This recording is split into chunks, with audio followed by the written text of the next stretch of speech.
Om Namo Bhagavate Vasudevaya. Om Namo Bhagavate Vasudevaya.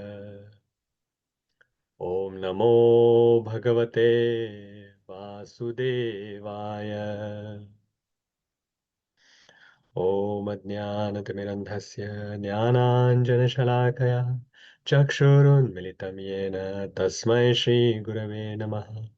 Shri Chaitanya Manobhishtam Stapitam Yena Bhutale Swayam Rupa Kadamahyam Dadati Swapadantikam Vandeham Shri Guru Shri Yuta Padakamalam Shri Gurun Vaishnavamsha Shri Rupam Sagrajatam Sahagana Raghunathan Vitantam Sajivam Advaitam Savadhutam Parijana Sahitam Krishna Chaitanya Devam Shri Radha Krishna Padan Sahagana Lalita Shri Vishakhan Vitamsha He Krishna Karuna Sindhu Deenabandho Jagatpate Gopesha Gopika Kanta Radha Kanta Namostute तप्त कांचन गौरांगी राधे वृंदावनेश्वरी वृषभानुसुते देवी प्रणमामि हरिप्रिये वाञ्छाकल्पतरुभ्यश्च कृपा सिन्धुभ्यैव च पतितानां पावनेभ्यो वैष्णवेभ्यो नमो नमः नमो विष्णुपादाय कृष्णपृष्ठाय भूतले श्रीमते भक्तिवेदान्त स्वामी नमस्ते सारस्वते देवे गौरवाणी प्रचारिणे निर्विशेष शून्यवादी पाश्चात्य देशतारिणे जय श्री कृष्ण चैतन्य प्रभु नित्यानंद श्री अद्वैत गदाधर श्रीवासादि गौर भक्तवृंद हरे Krishna Krishna Krishna Hare Hare Hare Ram Ram Ram Hare Hare Hare Krishna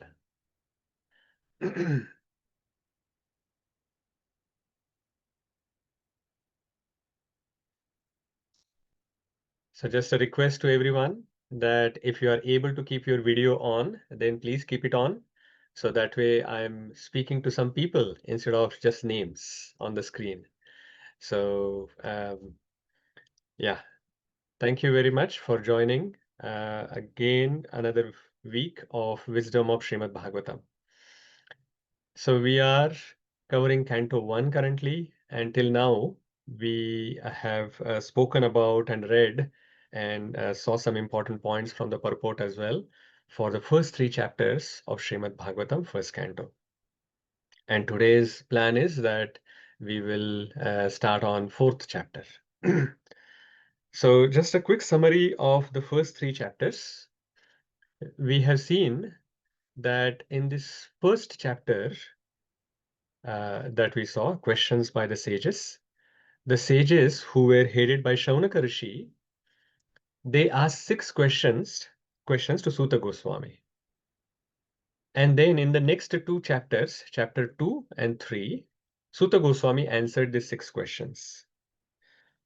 So the first question that they asked was, what is the absolute and ultimate good for people in general? And then the second question was, what is the essence of all scriptures? So both these questions were answered by Suta Goswami in just one verse. Savay pumsa paro dharmo yato bhaktir adhokshaje ahaitukya apratihata yayatma suprasidati. What did he say? That to develop love of God through bhakti is the ultimate good. That is the ultimate shreyas thing that anyone can get in this human life or in any life actually. So to developing love for Krishna through the process of bhakti. And what is the essence of all scriptures? Because the scriptures provide so many different paths. And in Kali Yuga, we do not have the ability to actually go through everything and then understand what is the essence. What is the most important thing given in the scriptures? So he answered that it is the devotional service. It is the bhakti to Lord Shri Krishna, which can be ahaituki, not it can be, it should be ahaituki apratihata. It should be unmotivated and uninterrupted. So that kind of devotional service is the essence of all scriptures. Then other question was, what is the purpose of Lord Shri Krishna's appearance? So it was answered that to reclaim the people in mode of goodness. So for that, the Lord comes. Paritranaya sadhuna. So to reclaim the people in mode of goodness. And question 4 was that they wanted to know the activities of the Purushavataras. So in the second chapter, as well as in the third chapter, in the beginning, Sutta Goswami explains about the activities of Purushavataras, which are the the Karanodakshai Vishnu, Garbhodakshai Vishnu, and Kshirodakshai Vishnu, and how they create this material world. So that was explained. And then there was, they were interested, the sages were interested to know about the Leela avatars. So those 22 Leela avatars were mentioned in the third chapter. And then finally, it was mentioned that Krishnastu Bhagwan Swayam. Ete cham sakala pumsa Krishnastu Bhagwan Swayam. Indrari Vyakulam Lokam Mridayanti Yuge Yuge. That Krishna is the Supreme Personality of Godhead, and he is the fountainhead. From him, all these incarnations are coming. So the Leela Avataras were also mentioned. And then the final question that they had asked was, where did religion take shelter after Lord Shri Krishna has disappeared from this universe? So when he finished the pastime, where did the religion take shelter? So they mentioned, Krishne swadhama upagate dharma jnana dhivisaha kalau nashta drushamesha puranarko dhunoditaha. So this Śrīmad Bhāgavatam is as bright, as brilliant as the sun. And it has arisen just after the Lord Shri Krishna has left this planet. And then the religion has taken shelter in Śrīmad Bhāgavatam. So Śrīmad Bhāgavatam is a Granthavatara. So it is non-different from the Lord, the Supreme Lord Shri Krishna. So that is like some more glories of Śrīmad Bhāgavatam were mentioned. Actually, throughout the Śrīmad Bhāgavatam, there are glories of Śrīmad Bhāgavatam which are there. But towards the end of that, also some glories were mentioned. Third chapter. So while he was mentioning all of this, Sutta Goswami, he mentioned that how the Śrīmad Bhāgavatam was spoken or written by Vyāsadeva, and he spoke that to Shukadeva Goswami, and Shukadeva Goswami spoke it to Parikshit Maharaj, who was about to die, and he was sitting on the bank of Ganges and completely fasting, and that is when he was spoken there. And then Sutta Goswami heard it when he was, like Shukadeva Goswami was speaking to Parikshit Maharaj. And he heard it with a rapt attention. And then that is what I'm going to actually share with you. That is what Sutta Goswami mentioned in the last verse, Yatha Dhitam Yatha Mati. That whatever I have heard with rapt attention, by the mercy of Shukadeva Goswami, I am going to share that as per my realization. So that is what Sutta Goswami mentioned. So Sutta Goswami is about to speak what he has heard from Shukadeva Goswami.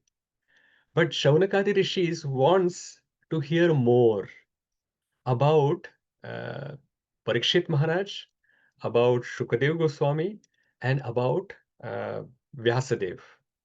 So they ask few more questions before Sutta Goswami can speak Śrīmad Bhāgavatam, like what he has heard from Shukadeva Goswami. So this is like they want to actually, before they hear Bhagavatam, they want to hear all about the speaker of the writer of the Bhagavatam, the speaker of the Bhagavatam, and the hearer of the Bhagavatam. And then they want to actually get into it. So whenever some festival is coming, so Janmashtami or Balaram Purnima or Gaur Purnima, Nityananda Trayodashi, Narsimha Chaturdashi. So that festival is that one day. But before that as well, we sometimes cover many lectures about the Lord in that particular pastime, so that we can create the mood. So this is what the rishis are trying to create the context, create the mood. They want to really know everything about Śrīmad Bhāgavatam before jumping into Śrīmad Bhāgavatam. So that is the mood that we should also develop. So let us see now what more questions they are going to ask in the 4th chapter. So all the questions that they had asked in the first chapter, they are answered, at least briefly, they are answered. And during the Śrīmad Bhāgavatam, we will actually, like all these other discussions which will come in future, they will be discussed more and more in more detail. But at least in brief, they have answered those 6 questions. So let us see what more they are going to ask. So the chapter 4 starts with Shaunaka Rishi asking some more questions. So we will see there are 4 questions, but actually 3 topics about Śrīmad Bhāgavatam, and mainly we can say that those questions were also about Vyāsadeva. And the second set of questions are about Parikshit Maharaj. What is tell us about his birth, his activities, his renunciation. And there is the third set of questions are about Shukadeva Goswami. How did Hastinapur, when he went to Hastinapur, how did people recognize him? Because he was appearing like a madman. And how did he meet Parikshit Maharaj? And why did he spend so much time with him? All of those questions are asked. And in this chapter itself, Suta Goswami starts replying about the history of Śrīmad Bhāgavatam, how Vyāsadeva got the inspiration to write Śrīmad Bhāgavatam. So that part he starts to explain. So that is how this chapter is going to flow. Let us go to first verse. So the chapter is named The Appearance of Śrī Nārada. Text 1. Vyasa uvacha iti ब्रूवाणं संस्तूय मुनीनां दीर्घसत्रिणां वृद्धः कुलपतिः सूतं बहवृचः शौनको ब्रवीत्. Who wants to read? Yes, Sadashiv Prabhu, you can do, and then Sudharma Mataji, you can do next one. Hare Krishna, Prabhuji. Thank you. On hearing Suta Goswami speak thus, Saunaka Muni, who was the elderly learned leader of all the rishis, engaged in that prolonged sacrificial ceremony, congratulated Suta Goswami by addressing him as follows. Thanks, Prabhuji. Thank you, Prabhuji. Let us read the second one as well, and then we will explain that together. Shaunako uvacha Suta Suta Mahabhaga Vadano Vadatamvara Katham Bhagavatim Punyam Yadaha Bhagavan Ichuka. Hare Krishna, Prabhuji. Translation. Shaunaka said, O Suta Goswami, you are the most fortunate and respected of all those who can speak and recite. Please relate the pious message of Śrīmad Bhāgavatam, which was spoken by the great and powerful sage Shukadeva Goswami. Thank you, Prabhuji. Thank you, Mataji. So do you see this 2 verses? What is the, like, if we have to actually do one observation from these 2 verses, verse 1 and 2, what can you observe? Something very interesting. Yes, Bhageshwari Mataji. They are praising Suta Goswami here. Okay, they are praising Suta Goswami. What else?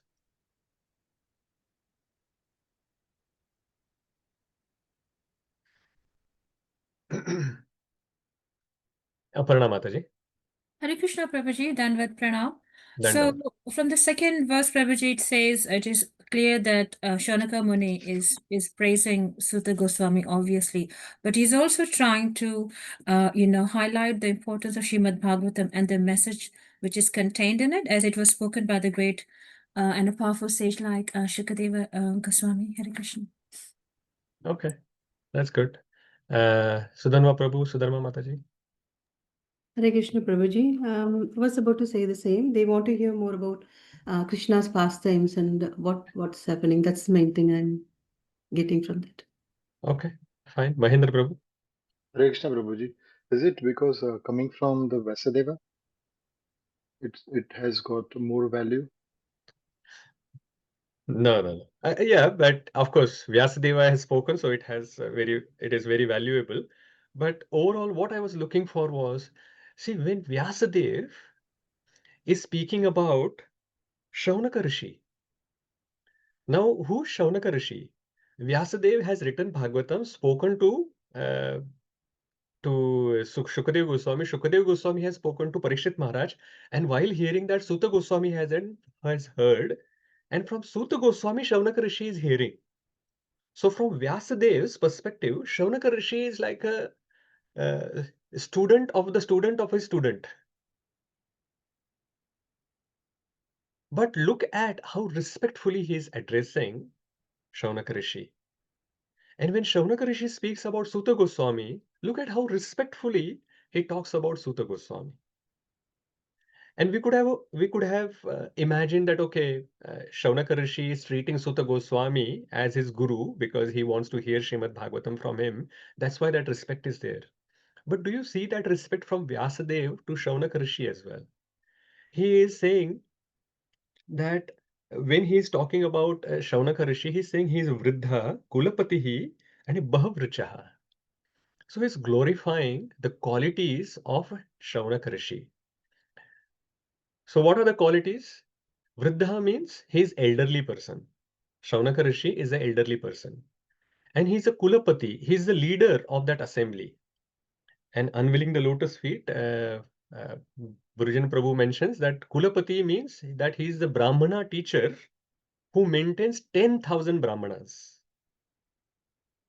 So he's a Kulapati of 10,000 Brahmanas. And then he is Bahurichaha. The meaning is he is very learned. And Srila Prabhupada explains in the purport. Let us read the first 2-3 lines. Who's next? Okay, Sudanma Prabhu, you can do. Which line, Prabhuji? The purport, first 2-3 Okay. lines. You can. I'll ask you to stop. You start Okay. from the beginning. In a meeting of learnment, when there are congratulations or address of the speaker, the qualifications of the congratulator should be as follows. He must be the leader of the house and an elderly man. He must be vastly learned also.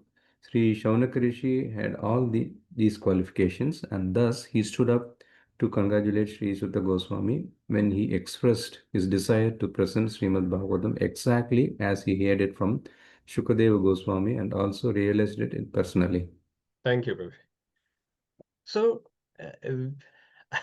isn't it interesting that the purport, Srila Prabhupada is explaining what are the qualification of a person who's addressing or introducing a speaker. It is not that anyone from the congregation can just stand up and introduce or say good words about the speaker who's visiting. He has to be a learned, what did Srila Prabhupada say? He has to be leader of the house and an elderly man.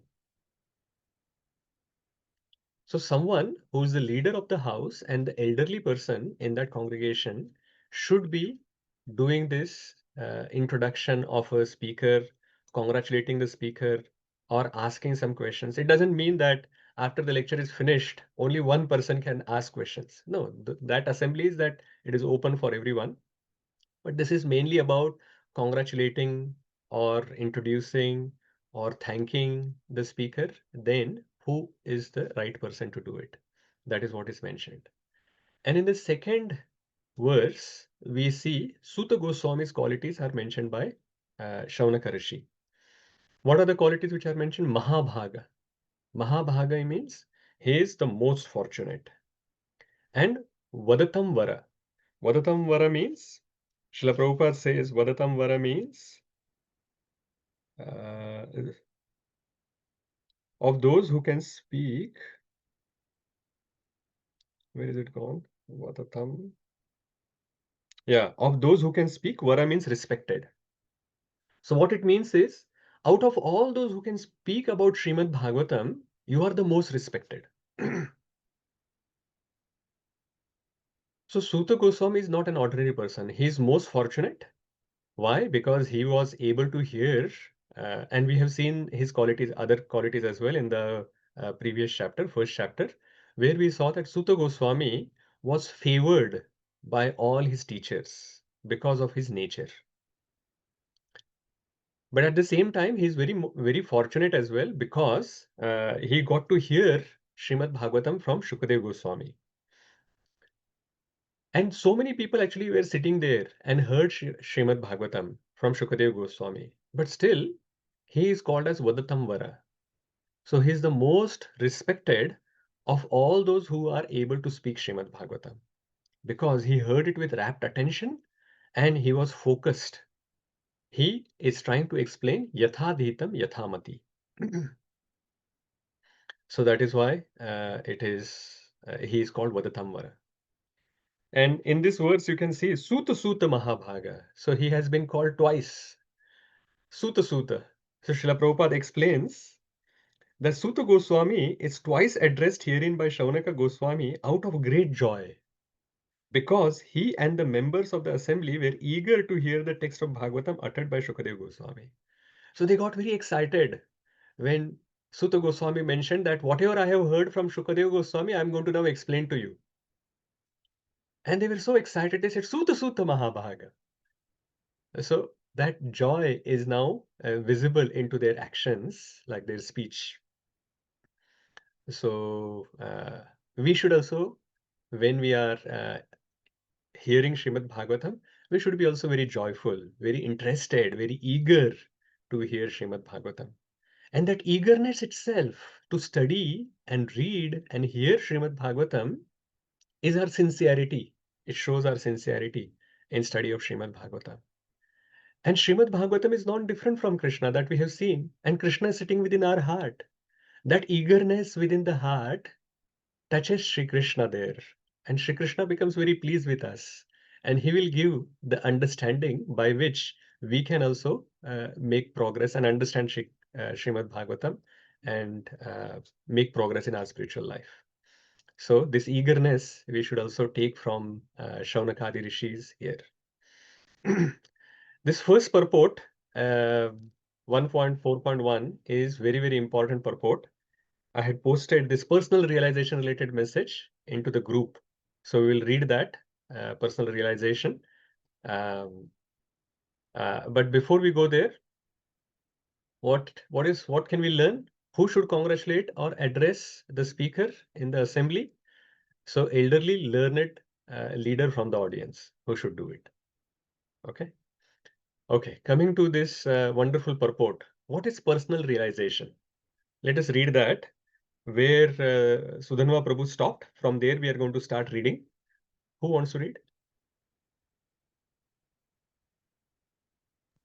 Hare Yes, Krishna. go ahead, Bhageshwari Mataji. Ashoka Mataji, you can do the next one, and Shama Mataji, you can do the next. Okay, Prabhu. Thank you. Personal realization does not mean that one should, out of vanity, attempt to show one's own learning by trying to surpass the previous acharya. He must have full confidence in the previous acharya, and at the same time, he must realize the subject matter so nicely that he can present the matter for the partial circumstances in a suitable manner. The original purpose of the Particular circumstances. for the particular circumstances in a suitable manner. The original purpose of the text must be maintained. No obscure meaning should be screwed out of it, yet it should be presented in an interesting manner for the understanding of the audience. This is called realization. Thank you, Mataji. So what is realization is explained so beautifully by Srila Prabhupada. So what are some of the important points here? So Srila Prabhupada is saying the personal realization does not mean that out of our pride, one is attempting to show one's own learning and by trying to surpass the previous acharyas. So you start thinking, like a speaker starts thinking, that he is much better than all these previous acharyas who have written something, and I have understood it better. I can present it better to the general mass of the people. So that is not personal realization. That is arrogance, that is pride. If anyone thinks that he is better than the previous acharya and better than the teacher that they have learned it from, then they have missed the point. So they are not fit for the process of bhakti. The bhakti process is mainly dependent on the mercy. Our endeavor is there, but the mercy of the devotees around us, the mercy which flows through the parampara and comes to us, that is important. If we are thinking that we are better than the previous acharya, then how can we accept the mercy that is coming from the top? We have blocked the mercy. So then realization will not be there. So personal realization will not be there if out of pride, we are thinking that we are better than our teachers. Second, a speaker should have full confidence in the previous acharya. So they should have faith in the previous acharyas, that they have given us everything that is required to go back to Godhead, to develop love for Krishna. We should not be thinking that, oh, Srila Prabhupada hasn't given this part or that part to us, and we have to actually go somewhere else to actually get that part. If you are thinking like this, then definitely you will not get the personal realization. Because there is no faith. If you do not have faith in this acharya, you may go somewhere else as well, and you will not have faith there as well. So faith, without faith, you cannot make progress. Faith is the beginning, Shraddha. Shraddha is the first step. And Shraddha over a period of time should become Nishtha. But if that Nishtha is not there, that firm faith, full confidence is not there in the previous acharya, realization will not come. Then the next point is must realize the subject matter nicely. So there has to be deep understanding. One should thoroughly understand the subject matter themselves before they can explain to others. And then that is the next point which comes, that they can present the matter for a particular circumstances in a suitable manner. If you have understood it, then depending on what kind of audience is in front of you, you can explain that matter to them. So if it is a new, completely new person who's there in front of you, who doesn't understand or who doesn't know anything about Krishna consciousness, you should still be able to explain that subject matter to them at their level. And if there is someone who's attending Bhakti Vaibhav, Bhaktivedanta, they should be able to explain to them as well. Like take the example of Gauranga Darshan Prabhu. Now he teaches small children and he also teaches Bhaktivedanta, Bhakti Sarvabhaum. Isn't that amazing? Just one person, he has like the deep understanding of the subject matter, that based on who is in front of him, he's able to present that topic in a way that they can understand in a suitable manner. So that is because he's personally realized it. He has a deep understanding, so he can do this presentation in a relevant way. And while speaking the subject, the original purpose should not be lost. So the original purpose or original meaning is something different, and you are trying to get some different meaning out of it. You are trying to distort it just to actually make your point. So that should not be done. And yet, it should be presented in an interesting manner for the understanding of the audience. So for the understanding of the audience, you can give some different examples or whatever by which they are able to understand it. But you should not try to change the meaning of the text and try to get some very obscure, distorted meaning out of it. And when we do like this, that there is no pride, you have faith in the previous acharya, and from the previous acharyas, you have understood it deeply, and you are able to present it in a relevant manner, maintaining the fidelity. So maintaining the original purpose without distorting it, and you are communicating it properly, that is called personal realization. So personal realization doesn't have to be something very magical or whatever, that now you have realized it from within the heart, you are thinking like this or that or whatever. Srila Prabhupada has just given a very simple meaning of a personal realization. So jnana and vijnana. So realized knowledge is Vijnana. And what is that? The personal realization is that you have to have the deep understanding of it, having faith in the previous Acharya, and you are able to explain that to someone else as per their circumstances, as per the time, place, and circumstance. So that is how it is, the personal realization. So we can see what is realization. So not show of pride, faith in the previous Acharya, deep understanding of the subject matter, relevant presentation, fidelity to original meaning, avoiding distortion, and effective communication. So if we have all of that, that is called realization. Okay. So basically, at a very high level, what is realization is internalizing the teaching deeply and presenting it in the relevant manner.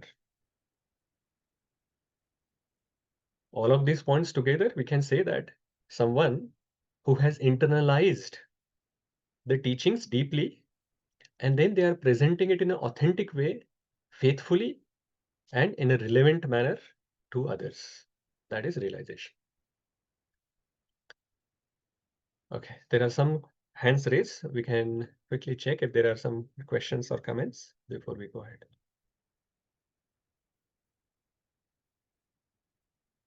Shama Mataji, you have some question or comment?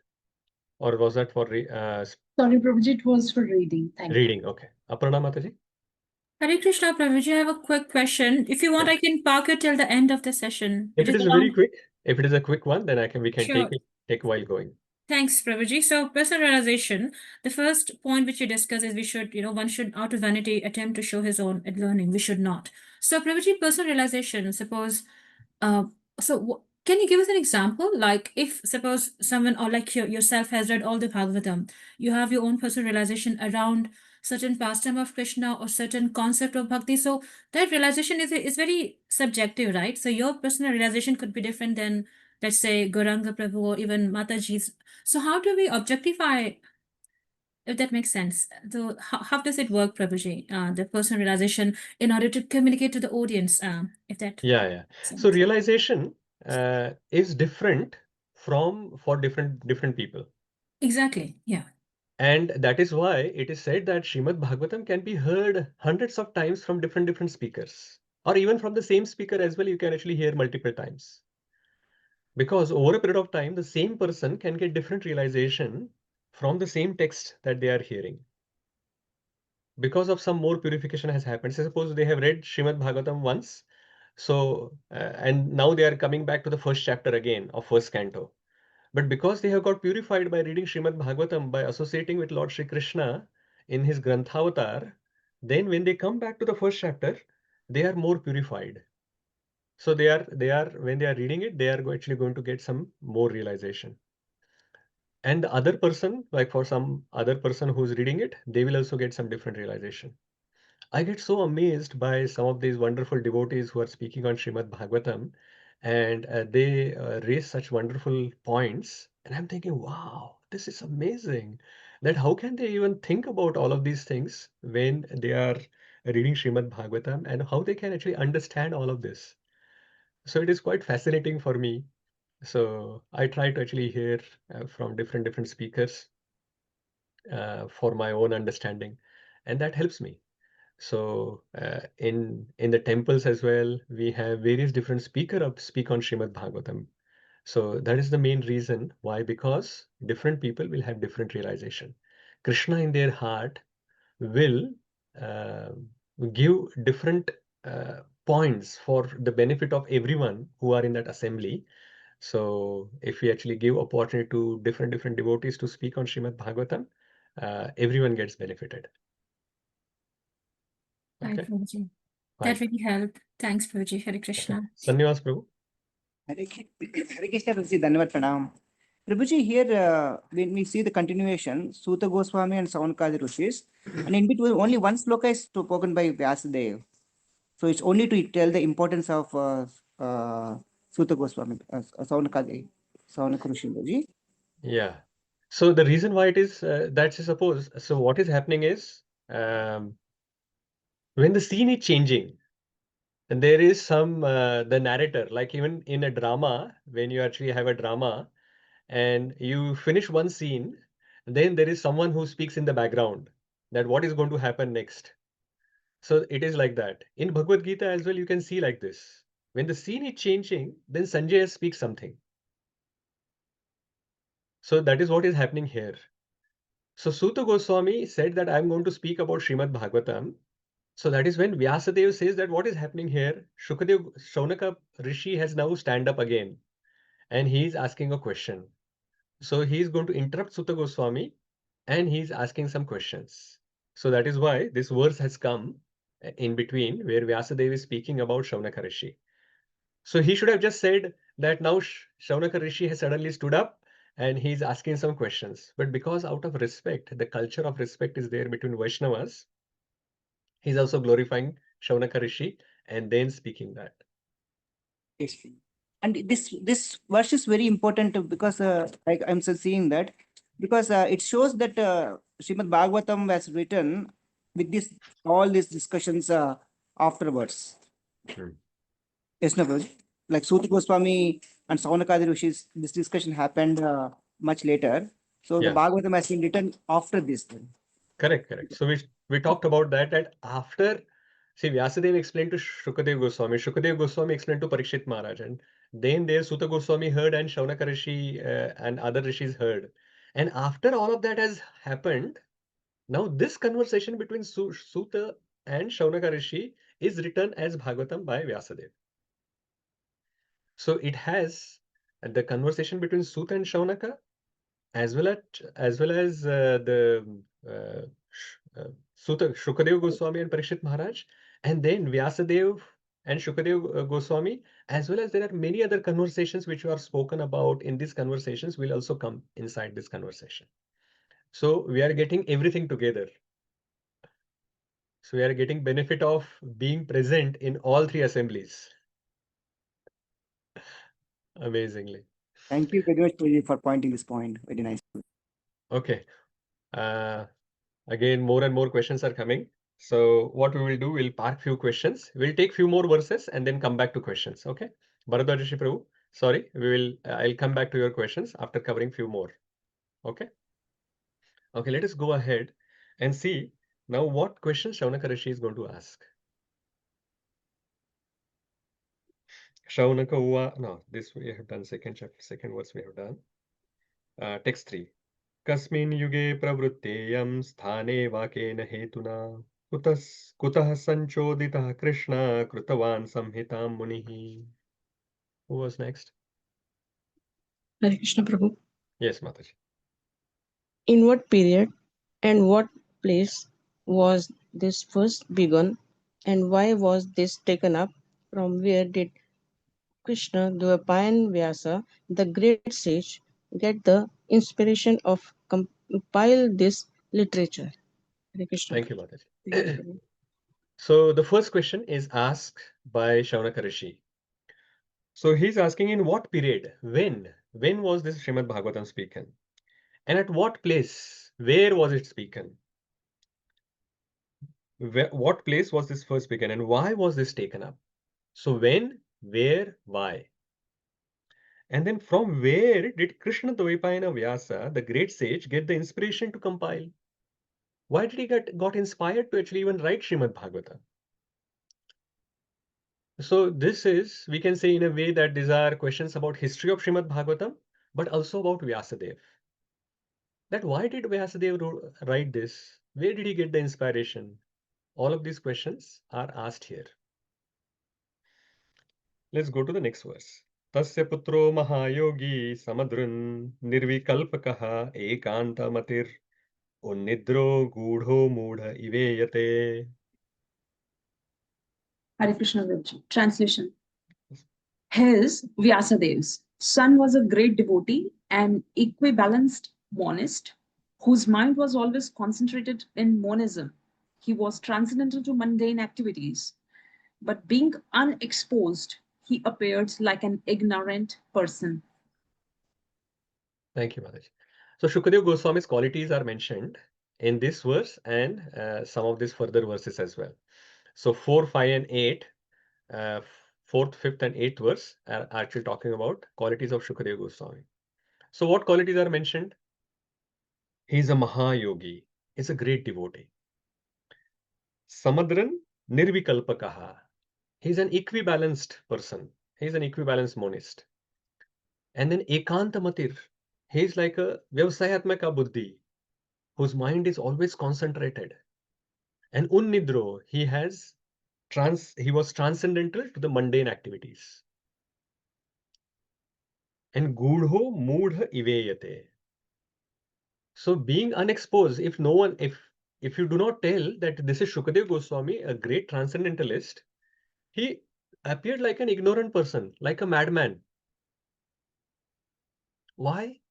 He's a 16-year-old, very grown-up, nice body, but he's roaming around naked, no clothes, as you can see in this picture as well. So he's just roaming around without any clothes.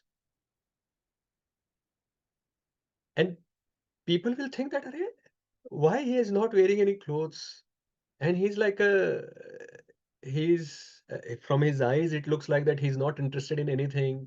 He's very detached. So people start thinking that he's like a completely ignorant madman.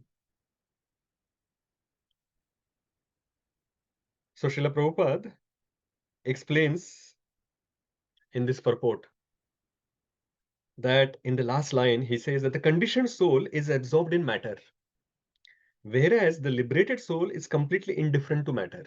And this entire purport is talking about this verse from Bhagavad Gita, 2nd chapter, that Yanisha sarvabhutanam tasyam jagrati sanyami yasyam jagrati bhutani sa nisha pashato munehe. So there also in Bhagavad Gita, it was mentioned that what is night for all beings is the time of awakening for the self-controlled. And the time of awakening for all being is night for the introspective sage. So basically their interests are completely different. The materialist is interested in sense gratification, and for the spiritualist, that's of no consequence, like they are not interested in it. And the spiritualists are interested in the worship or the devotion to the Supreme Lord in the spiritual activities, but the materialists are having no interest in it. So the conditioned soul is absorbed in matter, whereas the liberated soul is completely indifferent to matter. So Shukadeva Goswami is completely indifferent to matter and he's roaming like this. And that is why the materialist will start thinking that he's a mad person,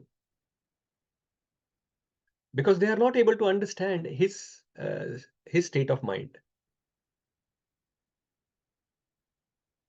And the spiritual people may think that these materialists are mad people, because they are thinking that, this is such a temporary activity, they are not even going to get any happiness out of it, and still they are actually just engaged in the sense gratification, life after life, and they are not even learning. Definitely they are mad.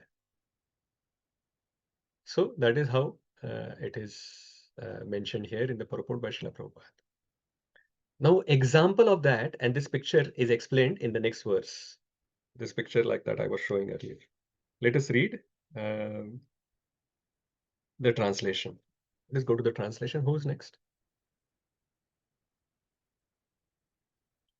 Was there anyone in the queue? If not, then Uma Mataji you can do, and then Aparna Mataji you can read.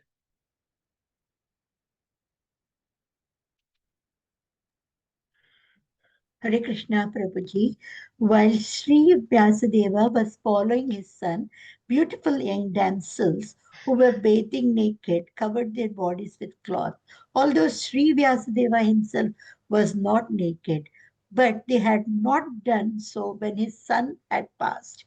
The sage inquired about this, and the young ladies replied that his son was purified, and when looking at them, he had no distinction between male and female, but the sage made such a distinction. Hare Krishna. Hare Krishna. Amazing verse. So it is explaining the glories of Shukadeva Goswami further.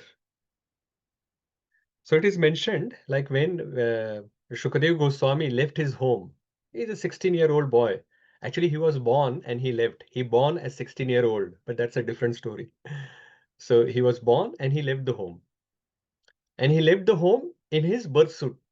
So how he was born, immediately he started walking. And Vyasadeva started following, asking, oh son, wait, stop. So while walking, Shukadev Goswami, like there was a lake and there was this beautiful young damsels, this heavenly damsels. They were actually bathing naked. But when Shukadev Goswami passed by, they did not actually were concerned. But when his father, Vyasadeva, when he came, they started covering their body. And the sage was bewildered. Sage was thinking, like sage means Vyasadeva was thinking, Arey, look at this. Like Shukadev, my son, is 16-year-old. He's as young as all of you girls. You are naked, he was naked. And he was passing by. You did not even try to cover your body, or you are not even concerned about it. I am old. I am at the age of your maybe father or grandfather. I am even dressed as well. And when I am passing by, you are now feeling lajja or some you are trying to cover your body. So why is that? And the ladies mentioned that his son was purified, and when looking at them, made no distinction between male and female. But the sage made such distinction. So Srila Prabhupada explains that the ladies have this special qualification. They have this special power. All the women have this special power. Just by looking at the eyes of the person, they can sense the thought of the person. Especially if they have this thought about them.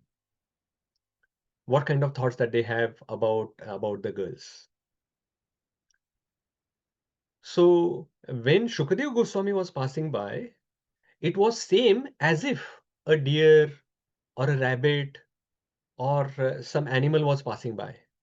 Like just like the deer or rabbit is also naked, but when they are passing by, they have no interest in these girls.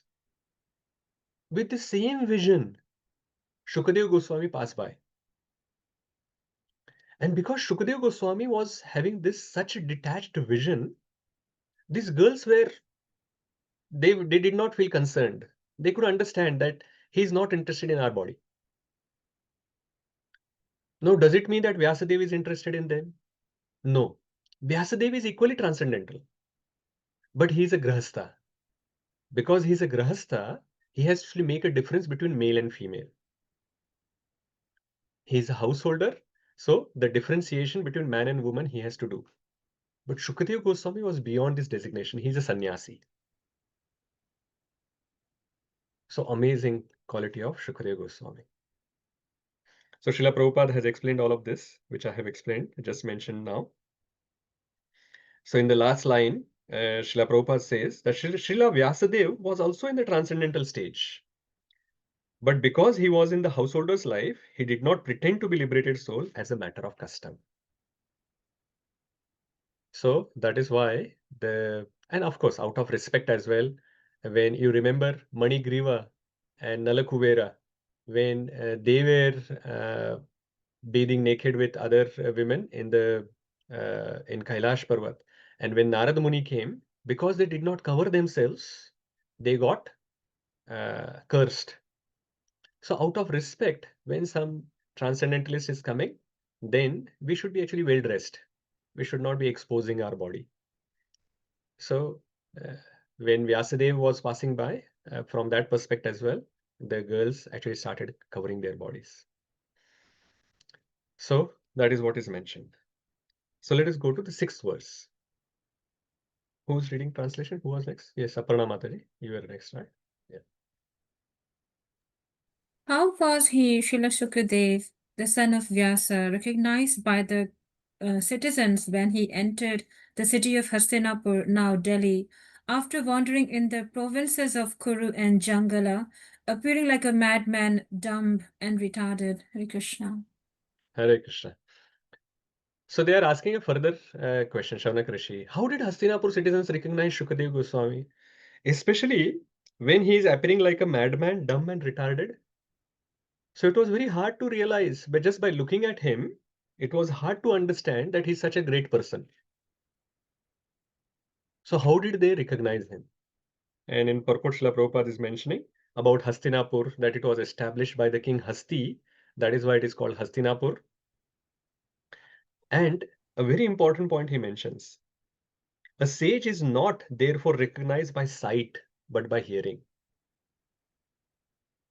In the purport, around 4th line or so, Srila Prabhupada mentions that.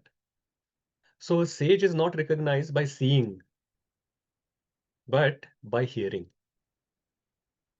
So when you hear from them, then you understand that this person is a sage. Not by how he looks, what kind of clothes he is wearing, or what kind of external appearance that is there, that oh, he has some kantimala, he has tilak, he has dhoti, or some matajis are having sari, nice tilak and kantimala, and that is why they are devotees and that is why they are sages. Yeah, these external things can also be there, but that is not how you recognize a sage. Sage is recognized by hearing. And Srila Prabhupada further mentions, one should approach a sadhu or great sage not to see, but to hear him. If one is not prepared to hear the words of a sadhu, there is no profit. So we should always be eager to hear from a sadhu. And generally, like especially the Indian culture is that we want to actually go and get some blessings. So we want to touch their feet or whatever of a sadhu. But the main benefit that we can get, I'm not saying that you're not going to get. Of course, in the further Śrīmad Bhāgavatam, it will explain the importance of the Charana Raj of Mahat. Mahat means the devotees of the Lord. That will be explained. But here Srila Prabhupada is emphasizing on hearing. More important is that we should actually hear from the sadhu, hear the instructions and take those instructions internal to your heart and then start implementing those. And that is how we will make our progress. So how did Hastinapur citizens recognize Shukadeva? So that was a question which was asked. Then further, let's go to 7th translation. Who is next? Go for it, Sudanma Prabhu. Or... Prabhuji, is the question time or still we have to pass? Let's wait for up to 12 verse and then we will ask some questions. We will give some time for questions. Okay, Prabhuji. How did it so happen that King Parikshit met this great sage, making it possible for this great transcendental essence of the Vedas, Bhagavatam, to be sung by him? Thank you, Prabhuji. To be sung to him. So how did, so this verse is asking, how did Shukadeva Goswami and Parikshit Maharaj meet? And here especially the question is, because the Shaunaka Rishi knows that this actually went on for 7 days and 7 nights.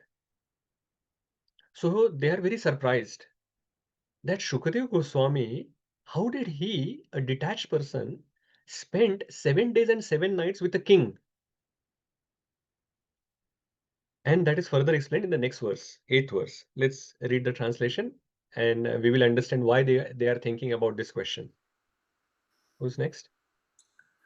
I can read, Prabhuji. Yeah. Sukadeva Goswami was accustomed to stay at the door of a householder only long enough for a cow to be milked, and he did this just to sanctify the residence. Yeah. So how much time he will spend anywhere?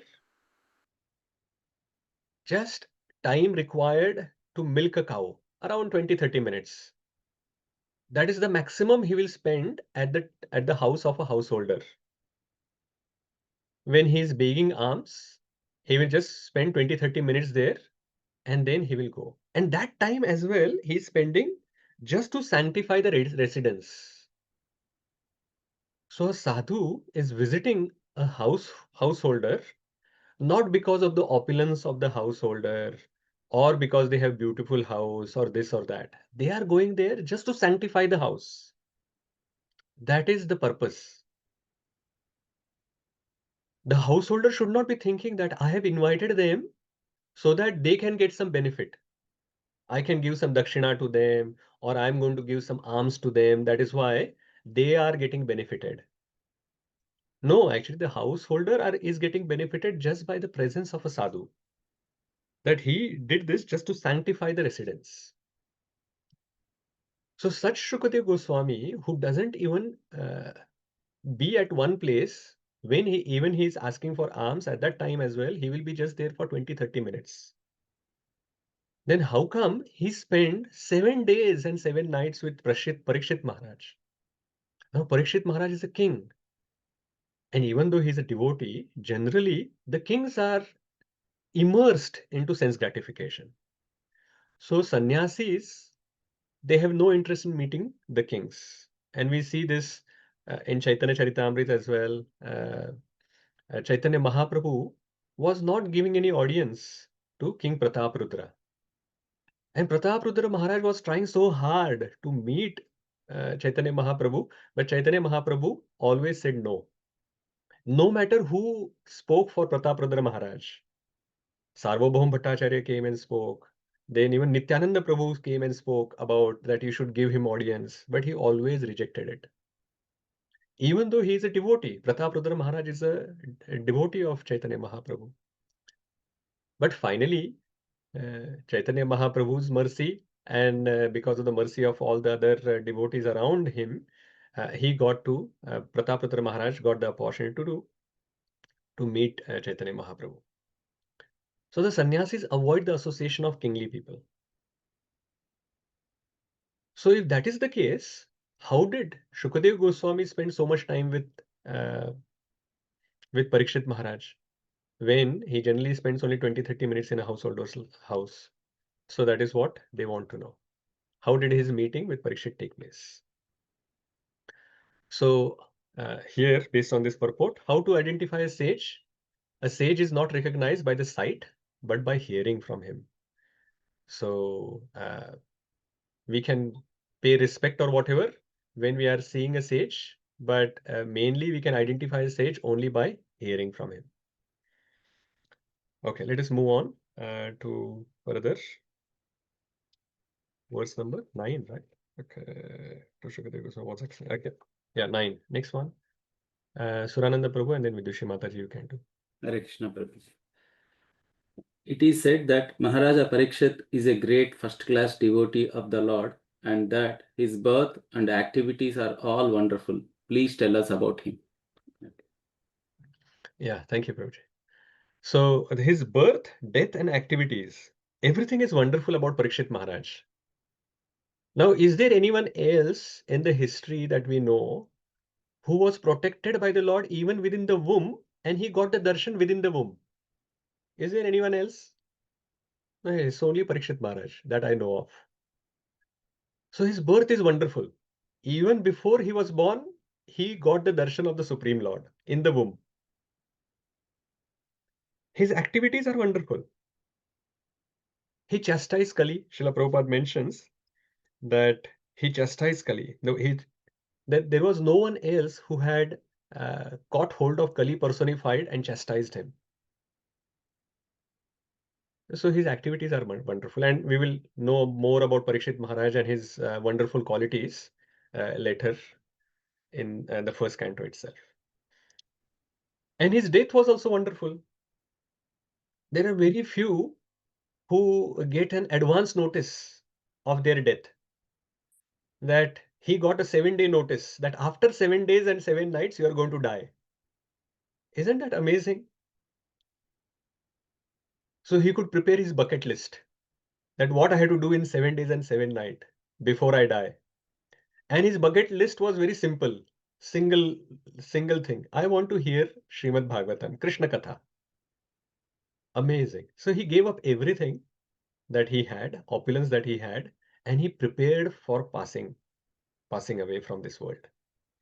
So that is why, and Srila Prabhupada is also saying here in the purport, that he did not take food or drink, nor did he sleep a moment. in those 7 days and 7 nights. It is not that 7 days are there, anyway I'm going to die. Let me just eat whatever I like. I'll sleep as much as I want. And that's how I can just enjoy my life in the last 7 days and 7 nights. And then I will pass away, so I will have no regrets. No. He wanted to have really no regrets. That's why he decided to hear Krishna Katha. So everything about Parikshit Maharaj is wonderful. So they want to hear.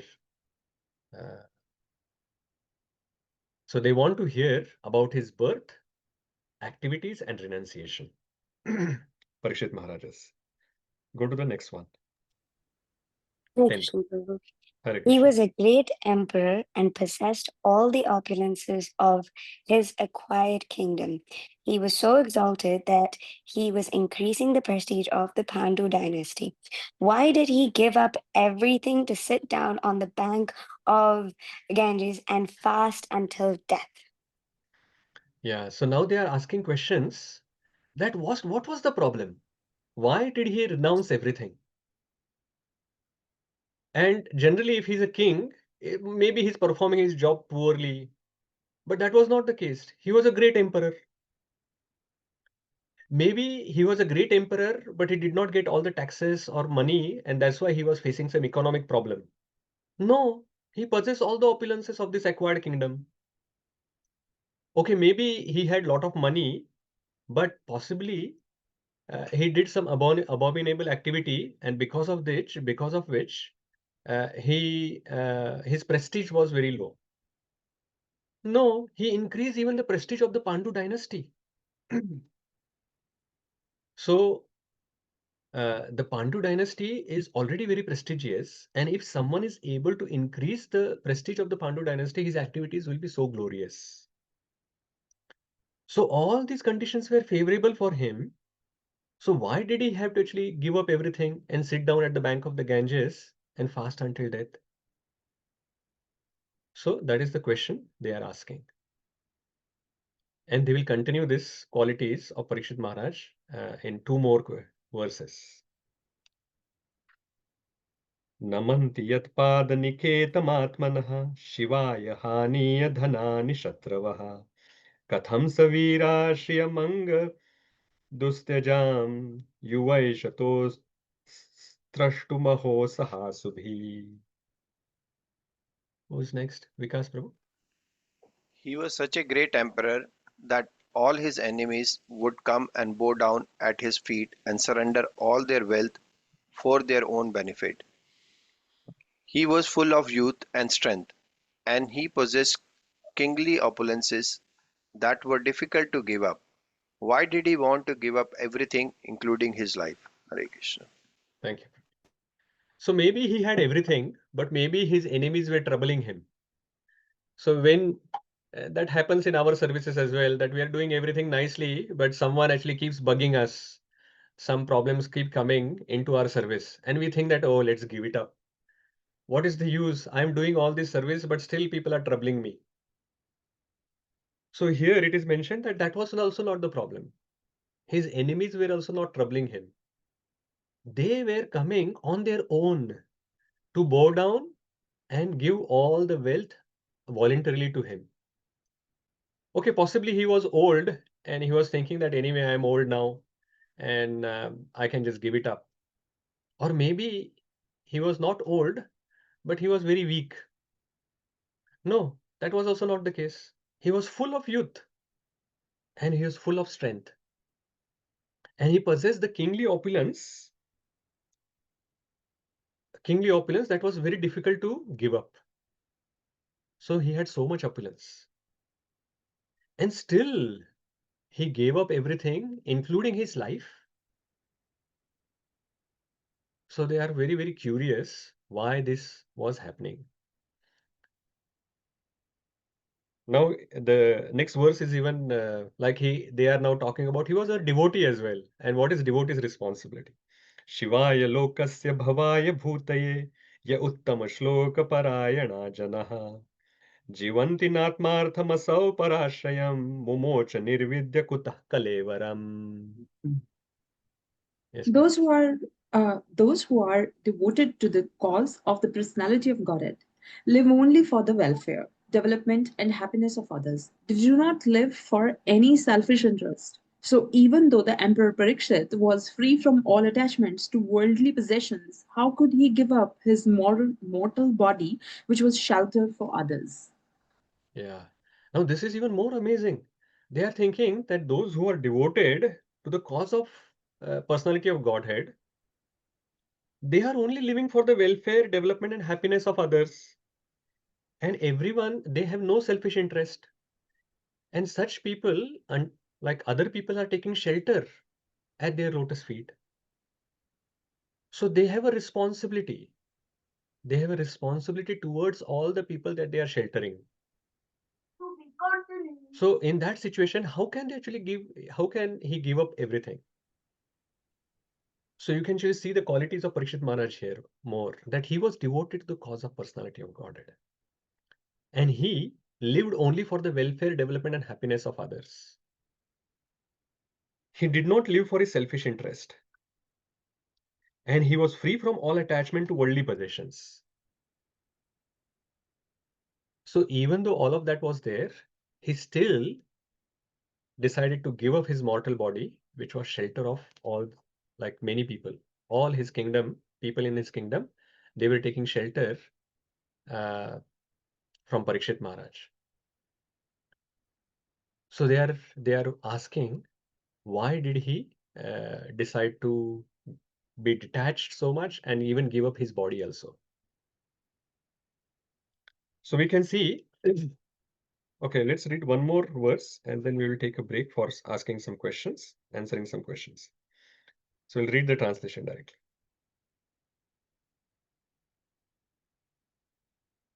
Yes, Sadashiv Prabhu, go ahead. Hare Krishna Prabhuji.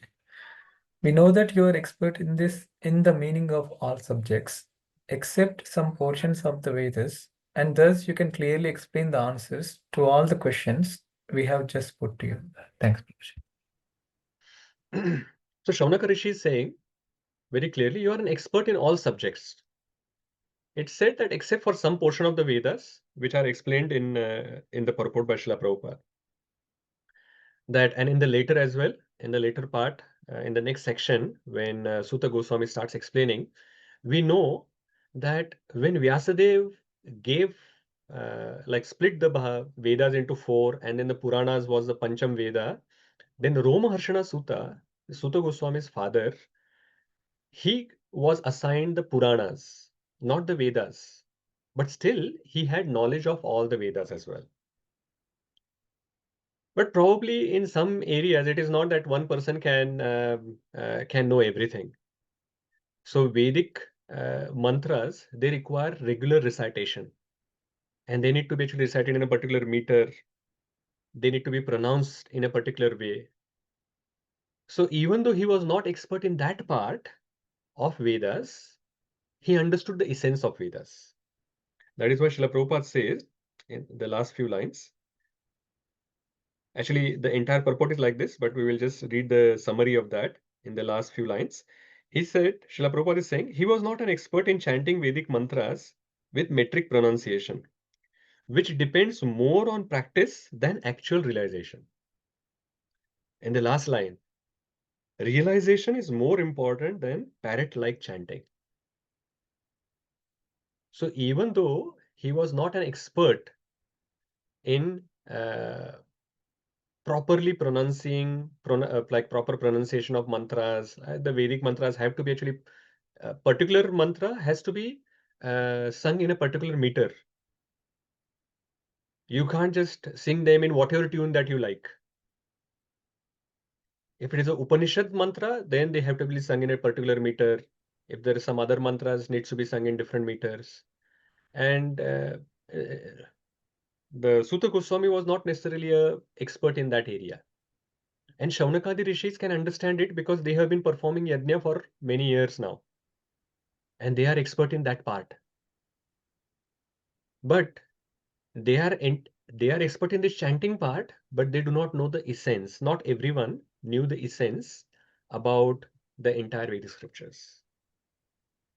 So that is why it is mentioned that they still are eager to hear from Suta Goswami, because he has understood the essence of the Vedic scripture and he has the realization of it.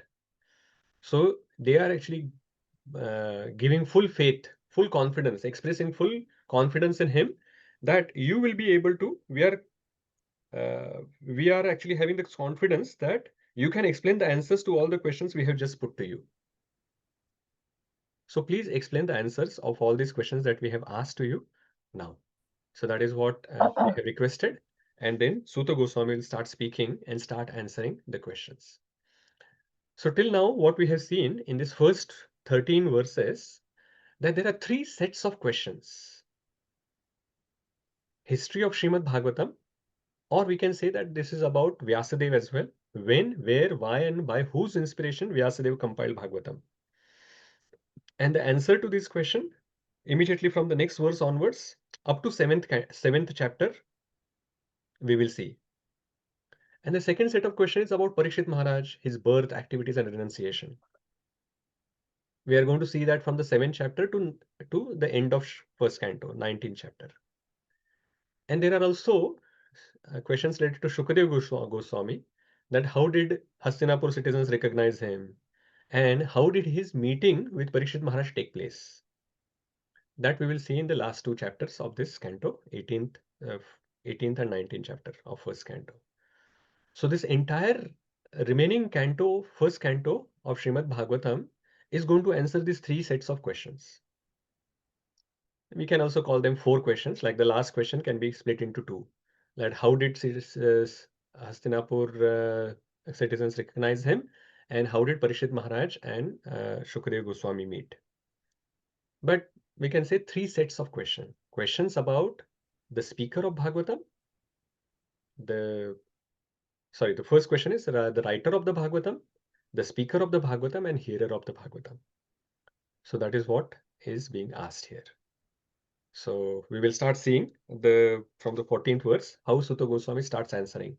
But we'll take a brief pause to ask some urgent pressing questions. We'll give Bharadwaj Rishi Prabhu a chance first. He was waiting for his questions, and then we'll go to 1 or 2 other questions, and then we'll continue. And we'll take the rest questions in the end. Yes, Prabhuji. Hare Krishna, Prabhuji. Prabhuji, talking about realization, so Suta Goswami said that he is going to narrate based on how he realized it, and second aspect is like Vyasadeva actually has put this down, right, into written format. So and also Vyasadeva actually has the ability to actually envision the pastimes and then write it.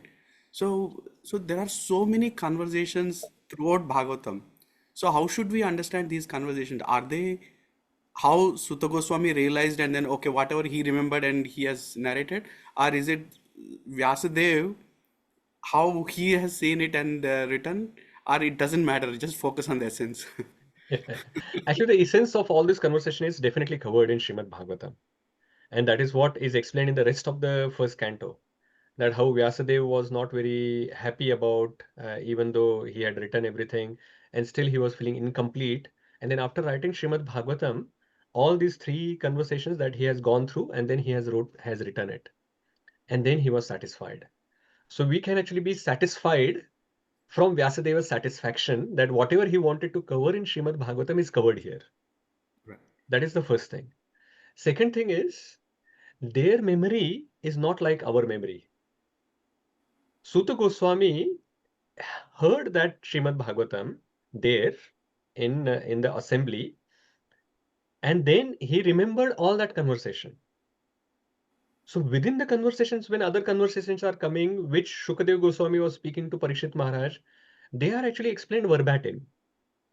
Right. Suta Goswami's realization comes only when he is speaking some essence topic, like the second and third chapter that we saw. That was his realization, Suta Goswami. He has understood from all this conversation, he has said that savai pumsa paro dharmo yato bhakti radokshaje ahetukya apratihata yayatma sripasidati. And there's those entire series of verses that we saw in the second chapter. That's his realization that he has explained. And elsewhere as well, when Suta Goswami is speaking about, like once the conversation finishes or before or after, he's explaining something, that part is his realization. So we can be rest assured that Vyasadeva is satisfied. So from that we can be satisfied, as well as we can trust Suta Goswami's memory, that his memory is not Kali Yuga memory, that he is giving everything. And even if he had made some mistake, Vyasadeva wrote it. He's Trikal Darshi, so he would have corrected it. But that is not the case here. Suta Goswami is a self-realized soul. Okay. Thank you. Thank you. Fine. Was there any other question in between? I think Shama Mataji, you wanted to ask a question, and then we'll come to. Oh no, was it Sudharma Mataji? Yes, yeah, correct. Yes, go ahead, and then we'll go to Adi Devi Mataji. Hare Krishna, Prabhuji. Thank you, Prabhuji. Prabhuji, you mentioned this thing was mentioned like how to identify a sage. A sage is not recognized by sight, but by hearing. So my question is like when we are reading, we see like talked about the ladies who saw just by seeing Shukadev, they could realize he's a realized soul. He didn't even utter a word. But normally women are considered a bit, not that much intelligent. Normally we see that many times mentioned that. We are going to talk about that today, and we will be clarifying that. But anyway, let's go ahead. Yeah. So my I question understood. I understood that part. Yeah. Now they did not understand him as a sage, but this woman have this special ability that they can, in Hindi they say, they can understand the nazar of the person. That whether it is a lustful nazar, like their vision is lustful, or they are having a pure vision. The women have this ability to understand it. So they are not looking at him that he's a self-realized transcendental person, but they could see that his nazar is so pure, that his vision is so pure, it is not lustful. So that from that perspective, they could understand that, oh, he's transcendental from that perspective. But not necessarily that they understood entire all the glories of Shukadev Goswami just by seeing. Okay. Yeah. That makes sense, Prabhuji. Thank you, Prabhuji. Hare Krishna. Fine. Adi Devi Mataji. Yes, you are. Prabhuji, am I audible? Okay. I'd like to refer on 2 points that you mentioned. One was parrot-like chanting.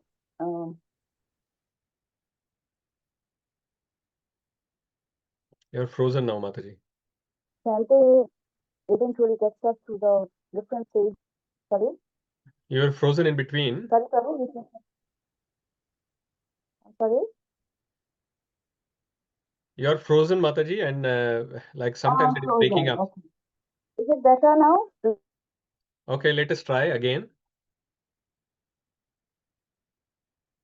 No, you're frozen again. Maybe you can write up your question, Mataji, and I can take them at the end. Can you hear me now? Can you hear me now? No, Mataji, it is the connection is not very good. Your connection is not very good.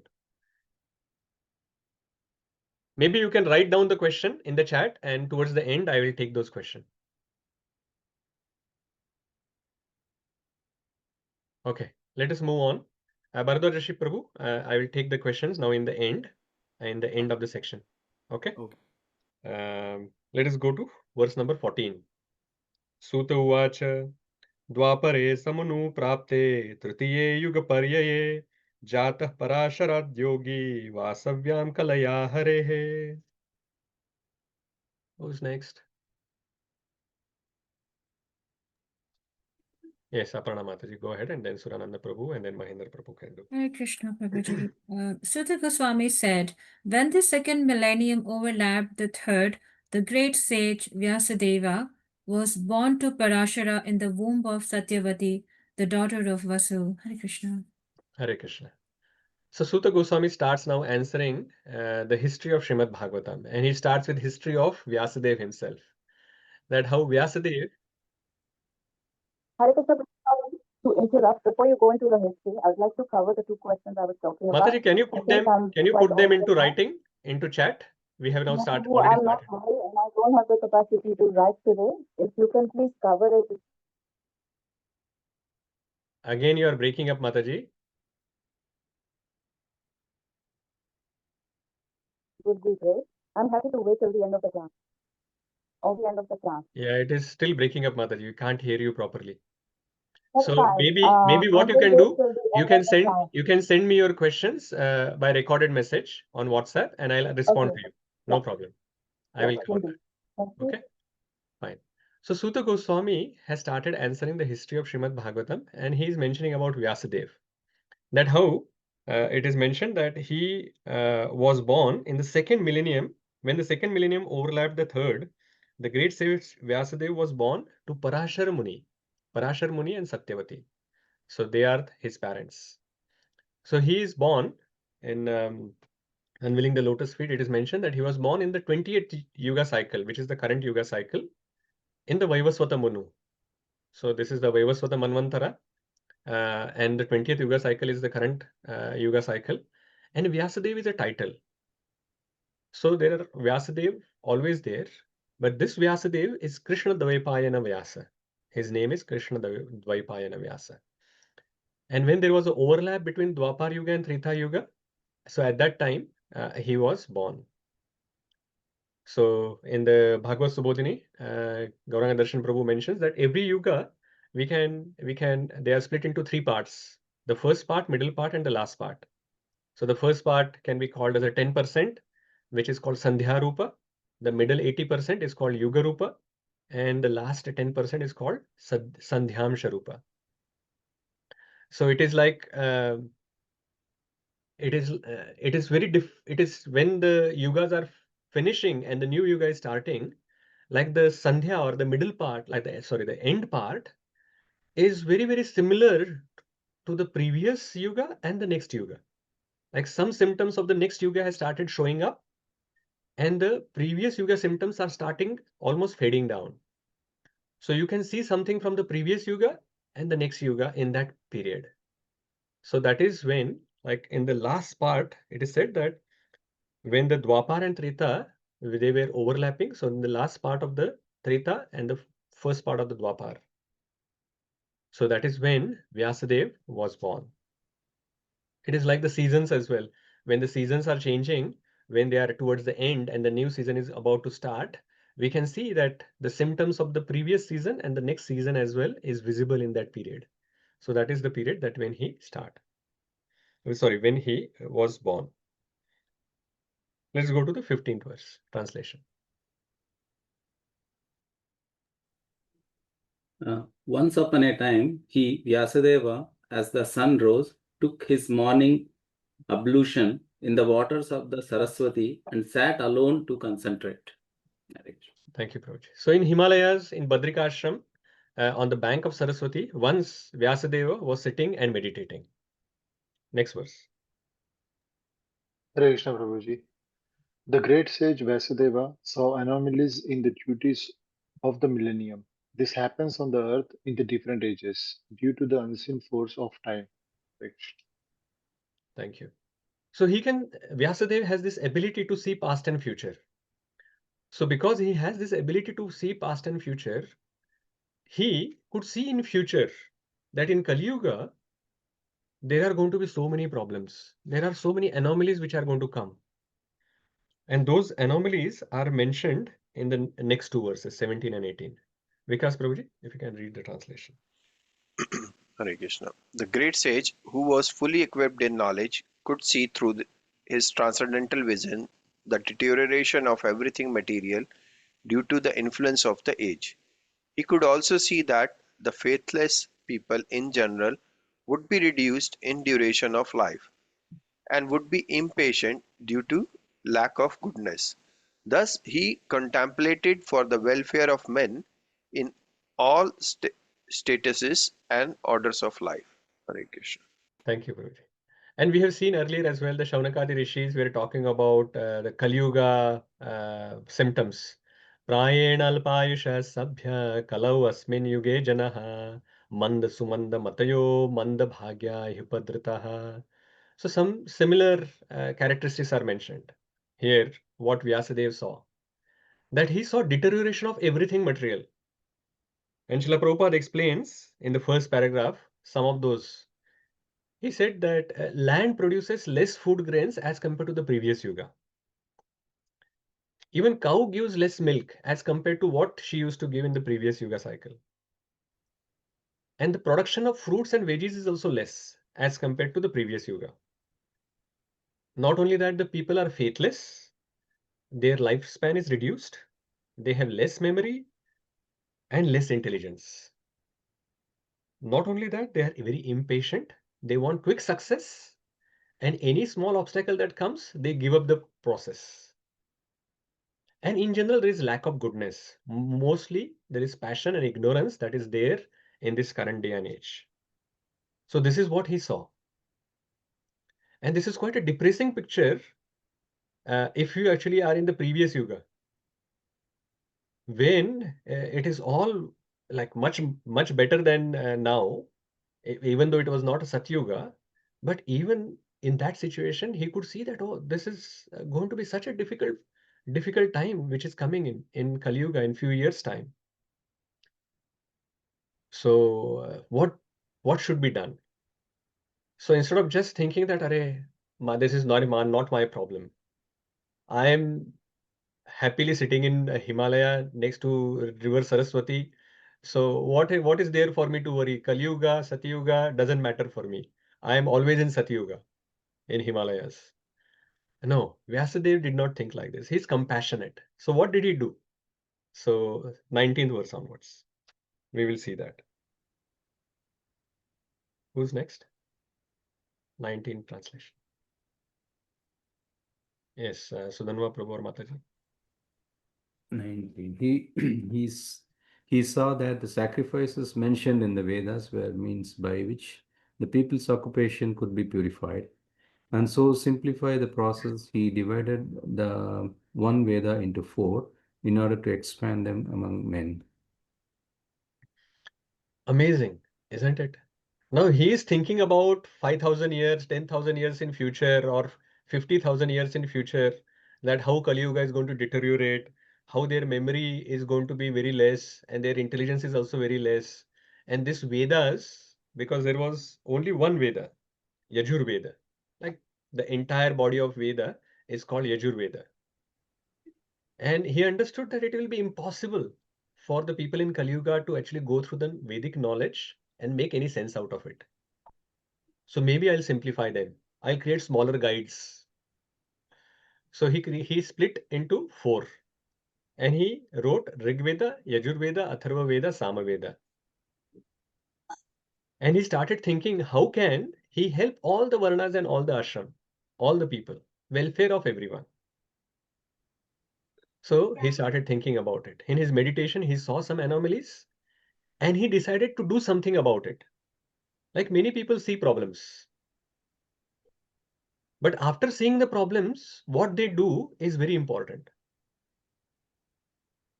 Some people will feel depressed that, there are so many challenges in my life, this problem, that problem coming. Some people will just talk about those problems to 100 different people. It is not solving the problem. It is just spreading the problems to everyone. Earlier, only one person knew the problem. Now 100 people know about it. So that is also not helping. Someone who really want to do something has to see how they can help solve that problem. And that is what we can learn from a Mahajan. Vyasadeva is a Mahajan. We can learn from him that when he saw the problem, what he did. Let us look at that further. First of all, he contemplated for the welfare of the people. And what was there in his hands? In his hands, it was that, okay, I can split the Vedas so that I can simplify this process for the people to come. So he did that. Let us go further. Verse number 20. The 4 divisions of the original source of knowledge, the Vedas, were made separately, but the historical facts and the authentic stories mentioned in the Purāṇas are called the 5th Veda. Hare Krishna. Thank you, Prabhu. So he split that into 4 Vedas that we talked about, Rig, Yajur, Sam, and Atharva. But also, he understood that just by giving the philosophy, people are not going to understand it over a period of time. They will still not able to understand that how this philosophy is applied into day-to-day life. So that is why he wrote Purāṇas. Purāṇas are actually itihas. It is a history. In the historical context, we can see that, oh, if like someone who was similar into my life, my situation, how did they apply this philosophy into their life? So they can look at it and they can learn from it. So that is why the Purāṇas are giving all these stories of the devotees, or even some devotees making mistakes, and what did they do after that, after those mistakes. So all of that is mentioned in this Itihas and Purāṇas, and this is called fifth Veda, Pancham Veda. And then he actually gave each of these 5 parts, 4 Vedas and this Purāṇas, to 5 different disciples, so that they can actually give it to their parampara. So that is coming into the next few verses. Yes, Uma Mataji. 21st. You are on mute, Mataji.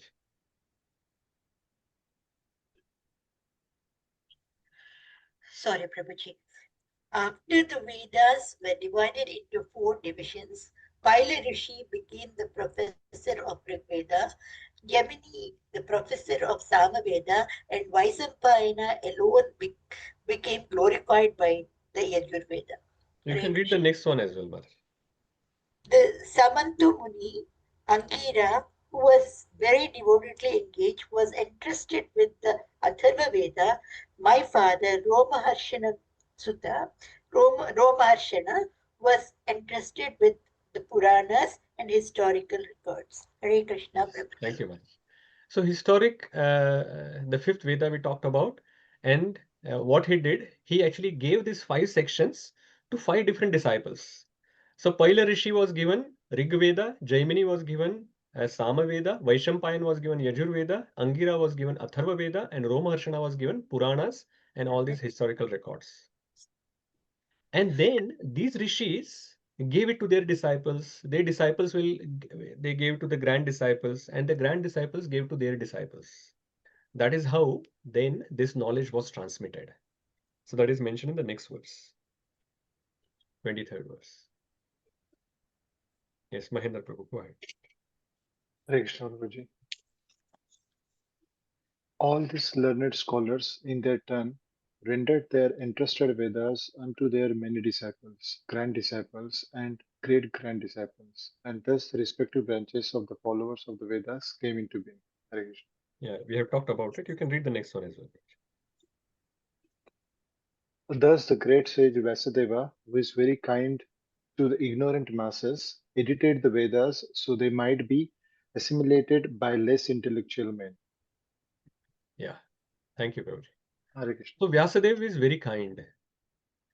He had nothing to do with us. If you look at it, he is actually very nicely sitting there in Badrikashram, and he is anyway Shaktyavesh avatar, so he has no problem as such for himself, and he can just live his spiritual life as he wants to live.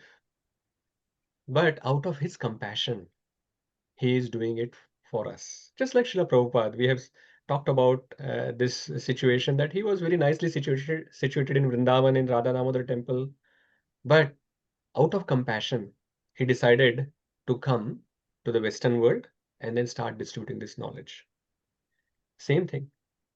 So it is a very similar, or we can see the parallels between Vyasadeva and Srila Prabhupada. They are very kind. So Vyasadeva, out of his mercy, out of his kindness, he edited the knowledge into smaller parts so that the less intelligent people of Kali Yuga are able to learn and make some progress. So bite-size things that he has given for all of us. Let's go to the next verse, 25th. Yes, Mantra Malanda. Out of compassion, the great sage thought it wise that this would enable men to achieve the ultimate goal of life. Thus, he compiled a great historical narration called the Mahābhārata for women, laborers, and friends of the twice born. So he compiled Mahābhārata as well for women, less intelligent people, and friends of twice born. So Srila Prabhupada explained, what is this friends of twice born? Let us read that. Mantraman Prabhu, can you read the first few lines? And I'll ask you to stop somewhere. The friends of the twice born families are those who are born in the families of Brahmanas, Kshatriyas, and Vaishyas, or the spiritually cultured families, but who themselves are not equal to their forefathers. Such descendants are not recognized as such for want of purificatory achievements. Yeah, that's enough. So the friends of twice born or Dvija Bandhu, they are like Brahmana, Kshatriya, and Vaishya. They are born in these families of Brahmana, Vaishya, or Vaishya family, Brahmana, Kshatriya, or Vaishya family. So they are born in a very cultured family, but they themselves are not very cultured, or that they themselves were not very learned. So then they are not called Brahmanas, Vaishyas, or Kshatriyas. They are called Dvija Bandhus. So Dvija means twice born. And Srila Prabhupada explains that the first birth is when the Garbhadhan Samskara is done. And then the second birth is when the initiation is given by the spiritual master. So that is, those people are called Dvija. So anyone who is born without Garbhadhan Samskar, even if they are born into Brahmana, Kshatriya, or Vaishya family, they are called Dvija Bandhus, because they are not gone through purificatory process. Now here we'll also talk about this less intelligent, and many times the scriptures say that Shudras and the women are less intelligent, and sometimes it also talks about some Vaishyas and Kshatriyas are also less intelligent. So generally there is many, especially the women think that, oh, why the scriptures are always talking about us only, that we are less intelligent. But they forget that most of the time, like just one or two verses before as well, the men were called less intelligent, but that is forgotten. But only when women are called less intelligent, this becomes like an issue. But almost always, it is also accompanied by Shudras when they are called less intelligent. So let us first look at what is less intelligent. What is intelligence from the scriptures perspective? So Krishna says in Bhagavad Gita in the 18th chapter that those who are studying Bhagavad Gita, they are worshipping me by their intelligence. So anyone who has studied or studying Bhagavad Gita are not falling into category of less intelligent. That is the first thing that we should understand. In the second chapter of Bhagavad Gita, the Lord says that those whose senses are controlled, they are called Sthita Prajna, or the people with steady intelligence. Then in the fourth chapter, he says, one who sees action in action, and in action, they are intelligent. So basically, anyone who knows the process of yoga by which we can remove all the previous reactions and not generate any new reactions. So the process of akarma, basically. So anyone who understands the process of akarma is intelligent. Then chapter 7 and chapter 9 of Bhagavad Gita talks about the people who worship the devatas, demigods, are less intelligent. And the 7th chapter again mentions that Krishna says that those who worship me is intelligent. Then 18th chapter, Krishna says that those who think that I am the only doer is less intelligent. And one of the women disciple of Srila Prabhupada, she asked Srila Prabhupada that the scriptures say that women are less intelligent. So are we less intelligent? And Srila Prabhupada's response was, if you think that you're a woman, then you are less intelligent. So that also means that if anyone who thinks that I am a man, that's why I am intelligent, and someone is a woman, that's why she is less intelligent, is also less intelligent, because he's differentiating between the body. So to I summarize, think Prabhupada said intelligence is when you get a. so to summarize, who is less intelligent? One who has not studied the scriptures, one who does not know the difference between body and soul, one who does not know who is God, that Krishna is the Supreme Personality of Godhead and I should worship Krishna. One who does not know the process of worshipping, and they get entangled in sense gratification. So these people are called less intelligent. Now in Vedic times, only men were sent to Gurukula. So only men were getting trained. So anyone who doesn't get the spiritual training, they were called spiritually less intelligent. And those who used to get the training, they were spiritually intelligent. So generally the women and the Shudras, they were not getting trained. That is why generally the scriptures refer them as less intelligent, because they have not gone through this spiritual training. They are not talking about the material intelligence. They are talking about the spiritual intelligence. And because we haven't studied the scriptures, if we do not know the basics of Sambandha, Abhideya and Prayojana, then you are less intelligent. So that is Vedic times. Now in Kali Yuga, no one is spiritually trained. That's why it is said, Kalau Shudra Sambhavaha. That in Kali Yuga, everyone is Shudra. So everyone falls into the category of Shudra who are less intelligent. But those who take up this process for Krishna consciousness and studies Bhagavad Gita, and who knows that Krishna is the Supreme Personality of Godhead, they takes the path of bhakti, they are definitely intelligent, irrespective whether they are men or women. So this is the understanding of who's intelligent and who's less intelligent, why Shudras and women were called less intelligent in the Vedic times, and what is the situation in the Kali Yuga, in this current age, day and age. So we should not have this thinking that women are less intelligent or men are less intelligent or who's less intelligent. We should just understand that those who are not studying the scriptures, not understanding the Sambandha, Abhideya, Prayojan, who's Krishna, who's the Supreme Personality of Godhead, who we should worship. We are not this body, we are the spirit soul. If anyone knows all of these, they are definitely intelligent, irrespective of whether they are men or women. Is that making sense? Yes. Okay, fine.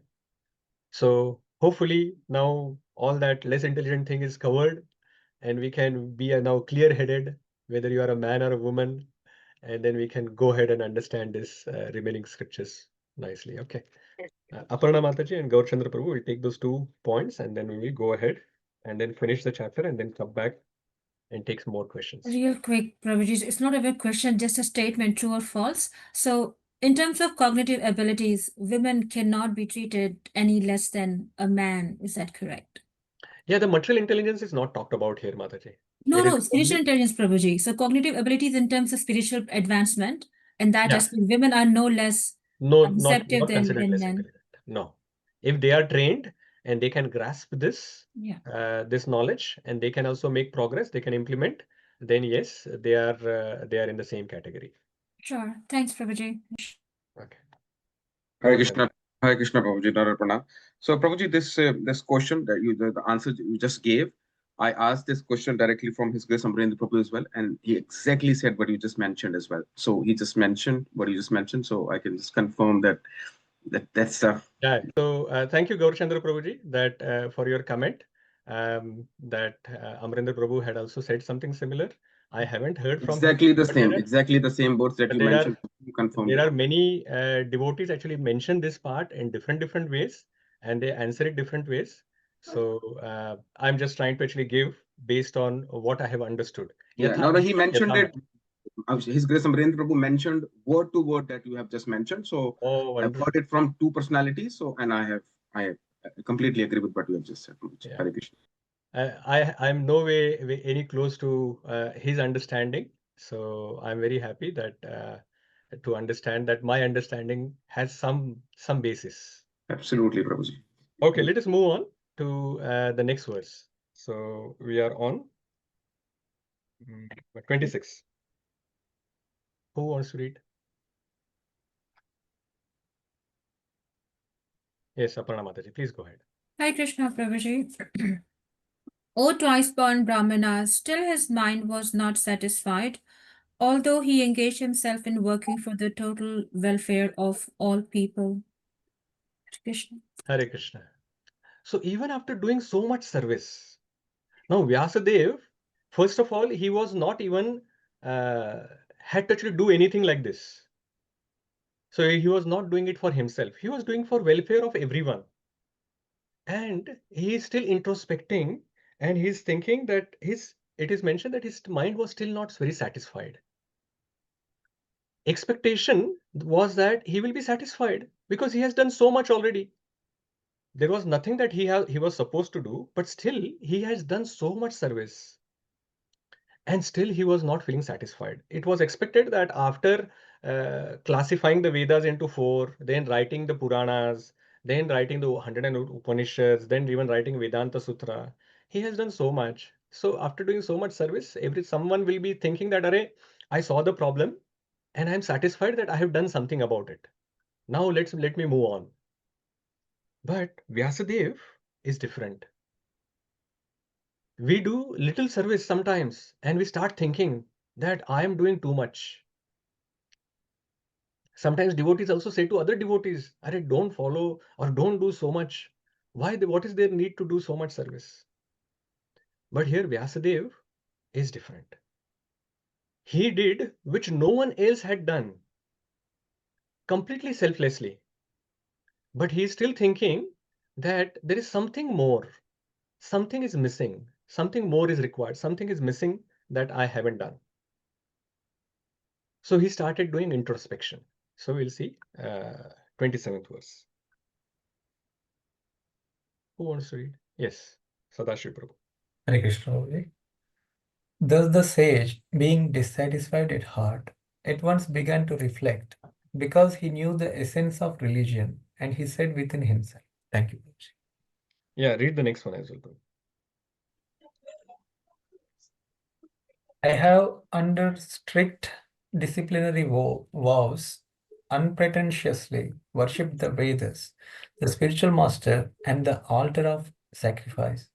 I have also abided by the rulings and have shown the import of disciplic succession through the explanation of the Mahābhārata, by which even women, Sudras, and others, friends of the twice born, can see the path of religion. Thanks, Prabhuji. Yeah. So he reflected the cause of the dissatisfaction. And then after reflecting, he is thinking that why am I dissatisfied? And he started thinking that if I am dissatisfied as a writer, how is it possible that my reader are going to be satisfied? So he started thinking that what has gone wrong in his introspection.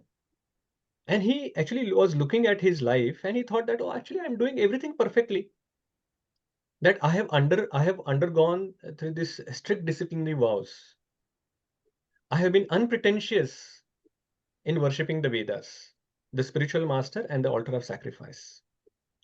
All the rules and regulations I have abided by. And I have shown the import of disciplic succession through the explanation of the Mahābhārata. So all the Vedic scriptures as well as the Mahābhārata he has written, in which Bhagavad Gita comes. So he thinks that all the effort I have done perfectly. Still I am feeling incomplete. Even though I am fully equipped. So I have everything. I am fully qualified to do this. I have done perfectly. And after doing this, I'm still feeling incomplete. What could be the reason? So 30th verse and 30th and 31 is giving the answer. Yes. Yes, Uma Mataji. Hare Krishna, Prabhuji. I'm feeling incomplete, though I myself am fully equipped with everything required by the Vedas. Yeah, wonderful. So he is saying that now he has said that I'm feeling incomplete, though I'm fully equipped with everything required by the Vedas. And he now is giving hint. Kim va bhagavata dharma na prayena nirupitaha priya paramhamsanam ta eva hyachyuta priyaha. Who wants to read? Uma Mataji, you can continue. This may be because I did not specially point out the devotional service of the Lord, which is dear to both to perfect beings and to the infallible Lord. Hare Krishna. Hare Krishna. So, such a wonderful point that he has mentioned here. He himself. So, he catches the possible clue to the problem. Maybe because I have not pointed out devotional service of the Lord specifically. So, it is not that he hasn't mentioned about devotional service in any of the scriptures. He has mentioned devotional service in Bhagavad Gita, in Mahābhārata. All the other Vedic scriptures as well, including Purāṇas, talk about devotional service. But it is mixed with many other things. So specifically, he hasn't focused on devotional service, which is dear to both the Lord and his devotees.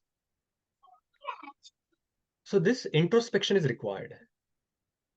And we should actually also, ourselves as well, we should regularly do an introspection about our sadhana, about our seva, about swadhyaya, about also sadachar, whether I am behaving properly in the assembly of devotees or not. Everything needs to be looked at: sadhana, seva, swadhyaya, sadachar. And then try to find ways how we can improve. And we should do at least, like we should do this regularly, but at least once a year, we can think about what devotional service I have done in the last year. And what can I do further, or how can I improve further in the next year? Now it is very less frequent if you are doing it once a year, but at least I'm saying once a year we should do this introspection. Just like Vyāsadeva is doing introspection. So what can we learn in following in the footsteps of the Mahajana? So when you face a problem, see if you can actually do something to solve the problem. When we see the problem, as I said, there could be many things that we can do. We can feel depressed. We can actually just speak about the problem everywhere, or we can do something about it. What is there in your hand? What you can change? So that you can actually try to do, like Vyāsadeva did. Be always eager to do more service or improve our service, which is what Vyāsadeva is trying to do. Introspect regularly on how we can improve our sadhana, seva, swadhyaya, and sadachar. We should try to do that. And the last part here is, without adding Krishna into our life, we cannot be satisfied and happy. It is mentioned that all these material things that we have, they are like lots of zeros that we have. But that Krishna is the one. That Krishna, if we actually put in front of all these material things, then all these material things that we have will have value. Because if there are 3 zeros and if we put Krishna in front of it, it becomes 1,000. But otherwise it was 1 zero or 10 zeros, there just remains zeros. So however more that we have materially, that has no value. Only when we add Krishna into our life, then only we can be satisfied and happy. And we see this from the example of Vyāsadeva. When he had not focused on Krishna, the focus was not on Krishna. At that time, he was still feeling dissatisfied and incomplete. But now Nārada Muni is going to arrive in the next 2 verses, and then he will give this guidance. Now he has already got a hint, but Nārada Muni will confirm that, and when he writes Śrīmad Bhāgavatam, then he becomes perfectly satisfied and happy. Let us read the last 2, and then we will take more questions and comments. Vidushi Mataji, you want to read the next 2 translations? Yes, please, Prabhuji. Please go ahead. As mentioned before, Narada reached the cottage of Krishna Dvaipayana Vyasa on the banks of the Saraswati just as Vyasadeva was regretting his defects. Go ahead, you can read the next one. At the auspicious arrival of Śrī Nārada, Śrī Vyāsadeva got up respectfully and worshipped him, giving him veneration equal to that given to Brahmaji, the creator. Yeah. So, as mentioned before, so Narada reached the cottage of Krishna Dvaipayana Vyasa. So Narada Muni appeared at the right time. Dvaipayana, his disciple, is in problem. He's thinking what to do. Is this the reason why I am feeling incomplete? I'm not feeling satisfied. And just like Vyasadeva is Trikaladarshi, Narada Muni is also Trikaladarshi. He understands which disciples is in the most need at this point. And Narada Muni appeared without being called. It was not that Vyasadeva went to meet his spiritual master to get the answer. Narada Muni is so merciful that he came himself to solve Vyasadeva's problem. And when Vyasadeva saw that Narada Muni has come, he received Narada very nicely. Vyasadeva got up respectfully. He worshipped Narada and he gave him the same respect which is given to Brahma. Srila Prabhupada mentions in this purport that Vidhi means Brahma. And Vidhi means all the rituals, all the regulations that you follow, all the process that you follow, that is also called Vidhi. But all of that needs to be followed for the father of Vidhis, which is Brahmaji. That is why Brahma is also called Vidhi. So similarly, all other successive disciples in the chain are also equally respected as representatives of the original spiritual master. So the same respect needs to be given in the disciplic succession to everyone. If they are bona fide representatives in the disciplic succession, then we have to give the same respect to them, just like what you will give to Brahmaji. So because Narada Muni is Brahmaji's disciple, so that is why Vyasadeva, and of course Vyasadeva's spiritual master as well. So he is giving him all the respect that should be given to Brahmaji to Narada Muni. So thus end this 4th chapter. And then Narada Muni is going to give instructions to Vyasadeva in the next chapter, which we'll see in the next week. Okay, so we'll pause here and we will see if there are any questions, comments, reflections, and any other points that anyone wants to mention, then we can take them. Yes, Bharadwaj Rishi Prabhu. Hare Krishna Prabhuji.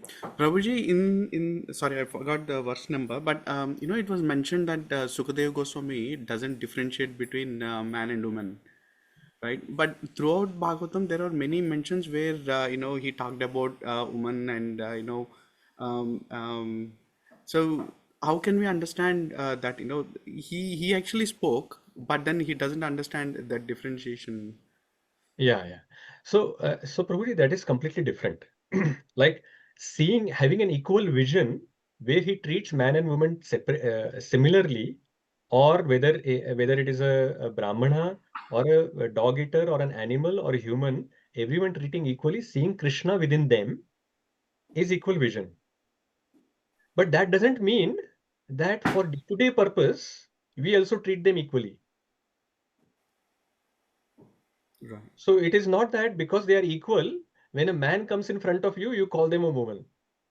Because man and woman are same. Right? So it is like for day-to-day, our understanding or whatever purpose, we can always call a man and a woman a woman. Right. But it doesn't mean that a self-realized person or the Uttam Adhikari differentiates between them. They see them as similar, like they are seeing that Krishna as Paramatma sitting in their heart. Right. And they only see them as the place of Lord Shri Krishna, like this body is a place of where the Lord Shri Krishna is residing, and they see everyone with equal vision that they are all spirit soul, they are part and parcel of the Supreme Lord, and they are the servant of the Supreme Lord, like that vision. But that doesn't mean, like for example, the lion and like any other small, like rabbit, they are, if you want to see them equal vision, and that's why you just go into the jungle and stand in front of the lion saying that, hey, I am equal vision.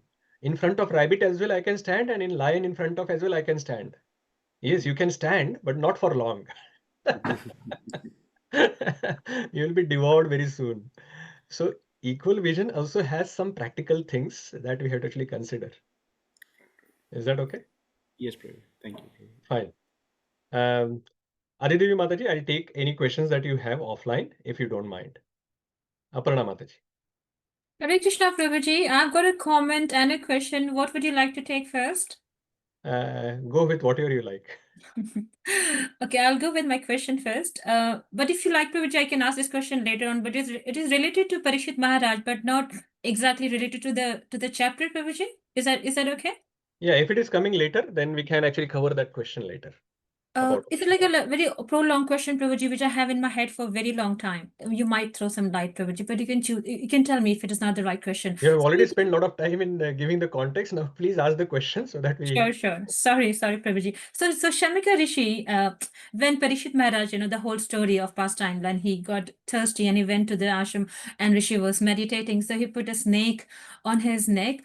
Prabhuji, I can never fathom this, that Parikshit Maharaj, being such an exalted devotee, could do something like this. I know there's a whole story and some transcendence behind that, but could you please explain why he could do something like that?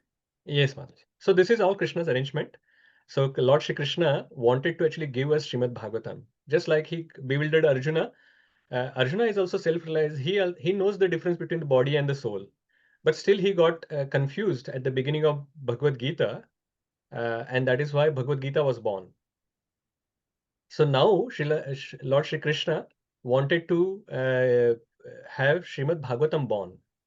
So that is why he actually had to bewilder another pure devotee of his who was put into this difficulty. And then he did something very uncharacteristic, because it is unimaginable to understand that Parikshit Maharaj, who can sit there for 7 days and 7 nights without eating and drinking any water and sleeping as well, and hear Śrīmad Bhāgavatam, but the same Parikshit Maharaj was thirsty, and that's why he got agitated that he did not get the water, and that's why he garlanded Shamik Rishi like this. So we can see that this is just Lord's arrangement, that Parikshit Maharaj cannot do like this. And it is also quite amazing. Like, I was just listening to Gauranga Darshan Prabhu, who mentioned this recently. He was saying that in the womb, Lord Shri Krishna protected Parikshit Maharaj because he wanted Parikshit Maharaj was to be born. But when Parikshit Maharaj was cursed, he did not protect Parikshit Maharaj. Why? Because he wanted Śrīmad Bhāgavatam to be born. So it is Lord's arrangement. Lord wanted Parikshit Maharaj to be born, so he protected him at that point. Lord wanted Śrīmad Bhāgavatam to be born, so he did not protect his consciousness or whatever he bewildered him purposely, so that this Śrīmad Bhāgavatam was born for our benefit. Sure. So Lord Shri Krishna makes these arrangements using his pure devotees who are fully surrendered to him, so that we can get benefited. Sure. Okay. Thanks, Prabhuji. It made a lot of sense. And I'm not going to ask this question again, I promise.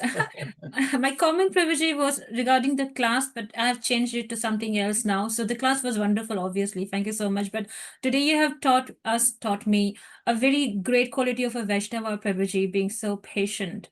When in a challenging situation, I have learned a real lesson. Thank you so much for that. Hare I Krishna. have learned from others, so I'm just trying to implement whatever I can. Thank you, Prabhuji. But that was Hare real Krishna. and live, so I could see something and learn a lot from this. Hare Thank Krishna. you. Hare Krishna. Please pray for me as well. Uma Mataji. Hare Any Krishna, Prabhuji. reflection, comment, or question? Just a comment, Prabhuji. The sage to be recognized by his speech.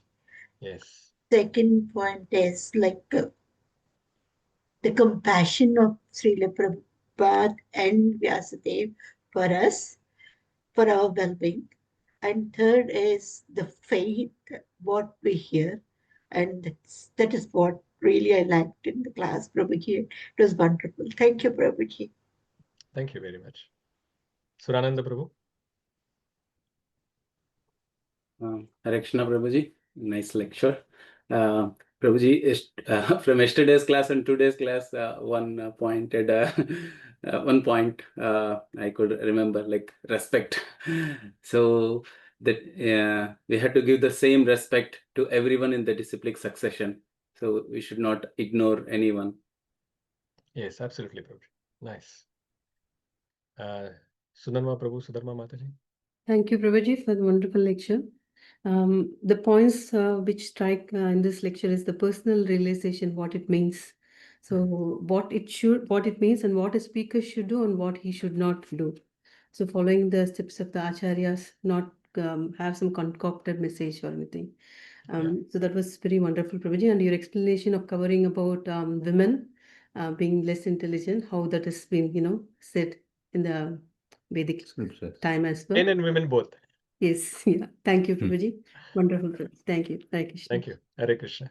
Ramakrishna Prabhu. Hare Krishna Prabhuji, Dandavat Pranam. Dandavat. Actually, Sudharma Mataji covered that. I really like the way you explained the less intelligent people who don't go the Vedic knowledge. So it was a question for me for a long time, and now you explained it. Thank you very much, Prabhuji. Hare Krishna. Bhageshwari Mataji. Hare Krishna, Prabhuji. First, I'll tell my my reflection.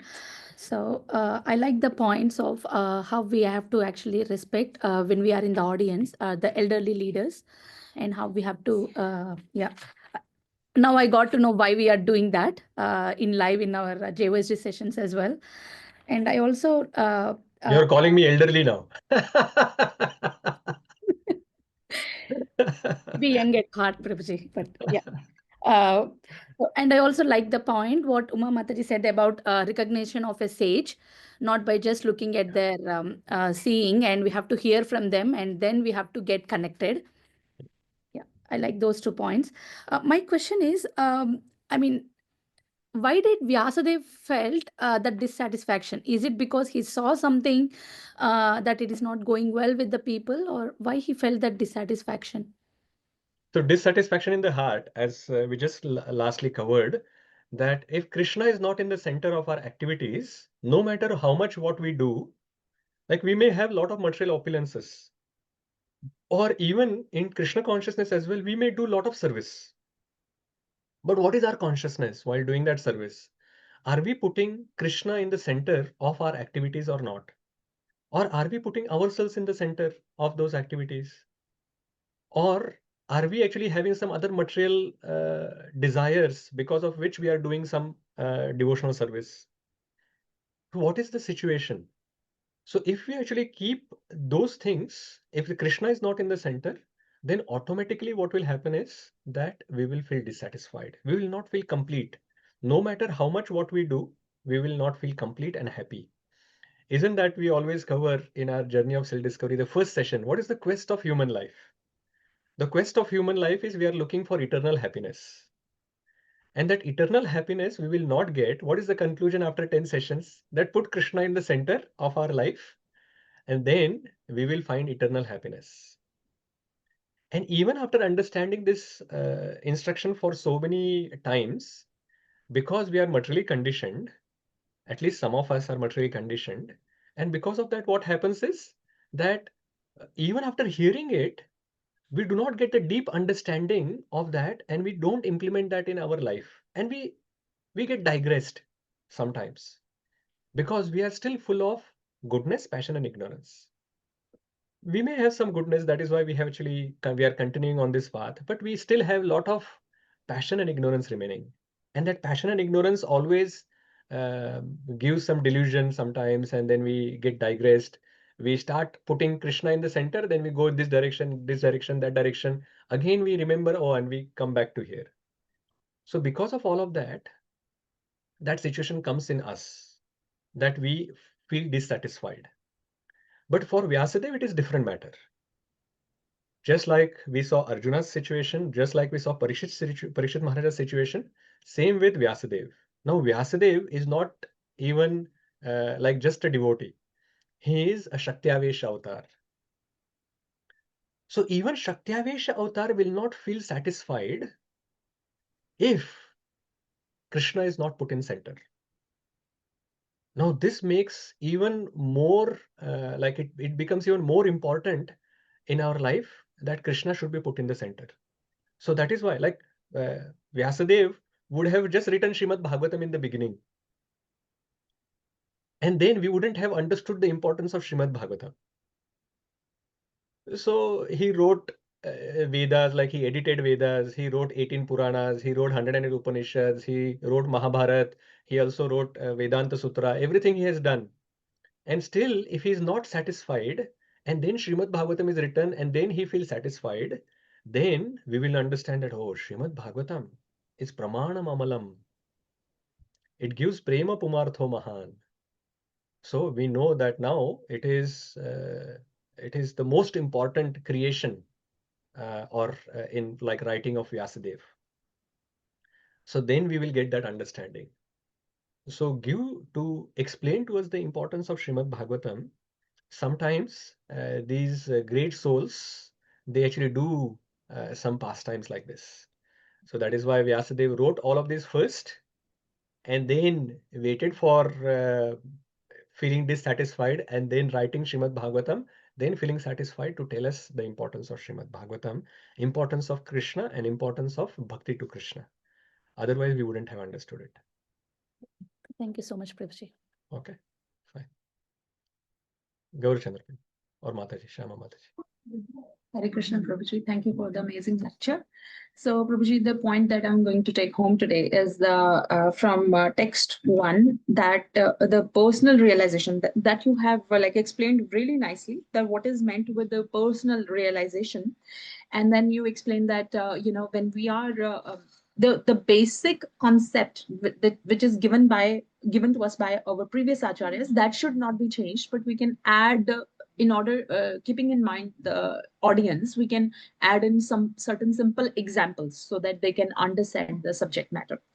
Yes. Also, when I was listening to, whatever you were explaining on this first text, I had this little small realization that even if sometimes it happens that the Veda, Śrīmad Bhāgavatam and other Bhagavad Gita, they're so esoteric. Sometimes we do not understand a certain point or a certain thing.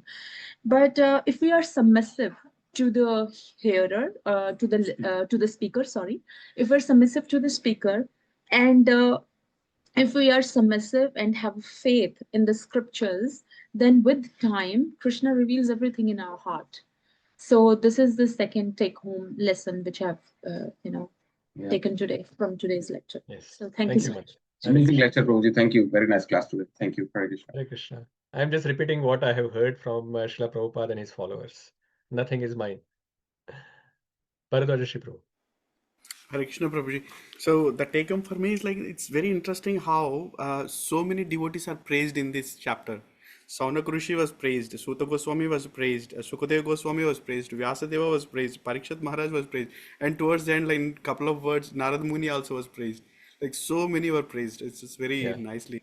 Yeah. And this is the culture of devotees, Prabhuji.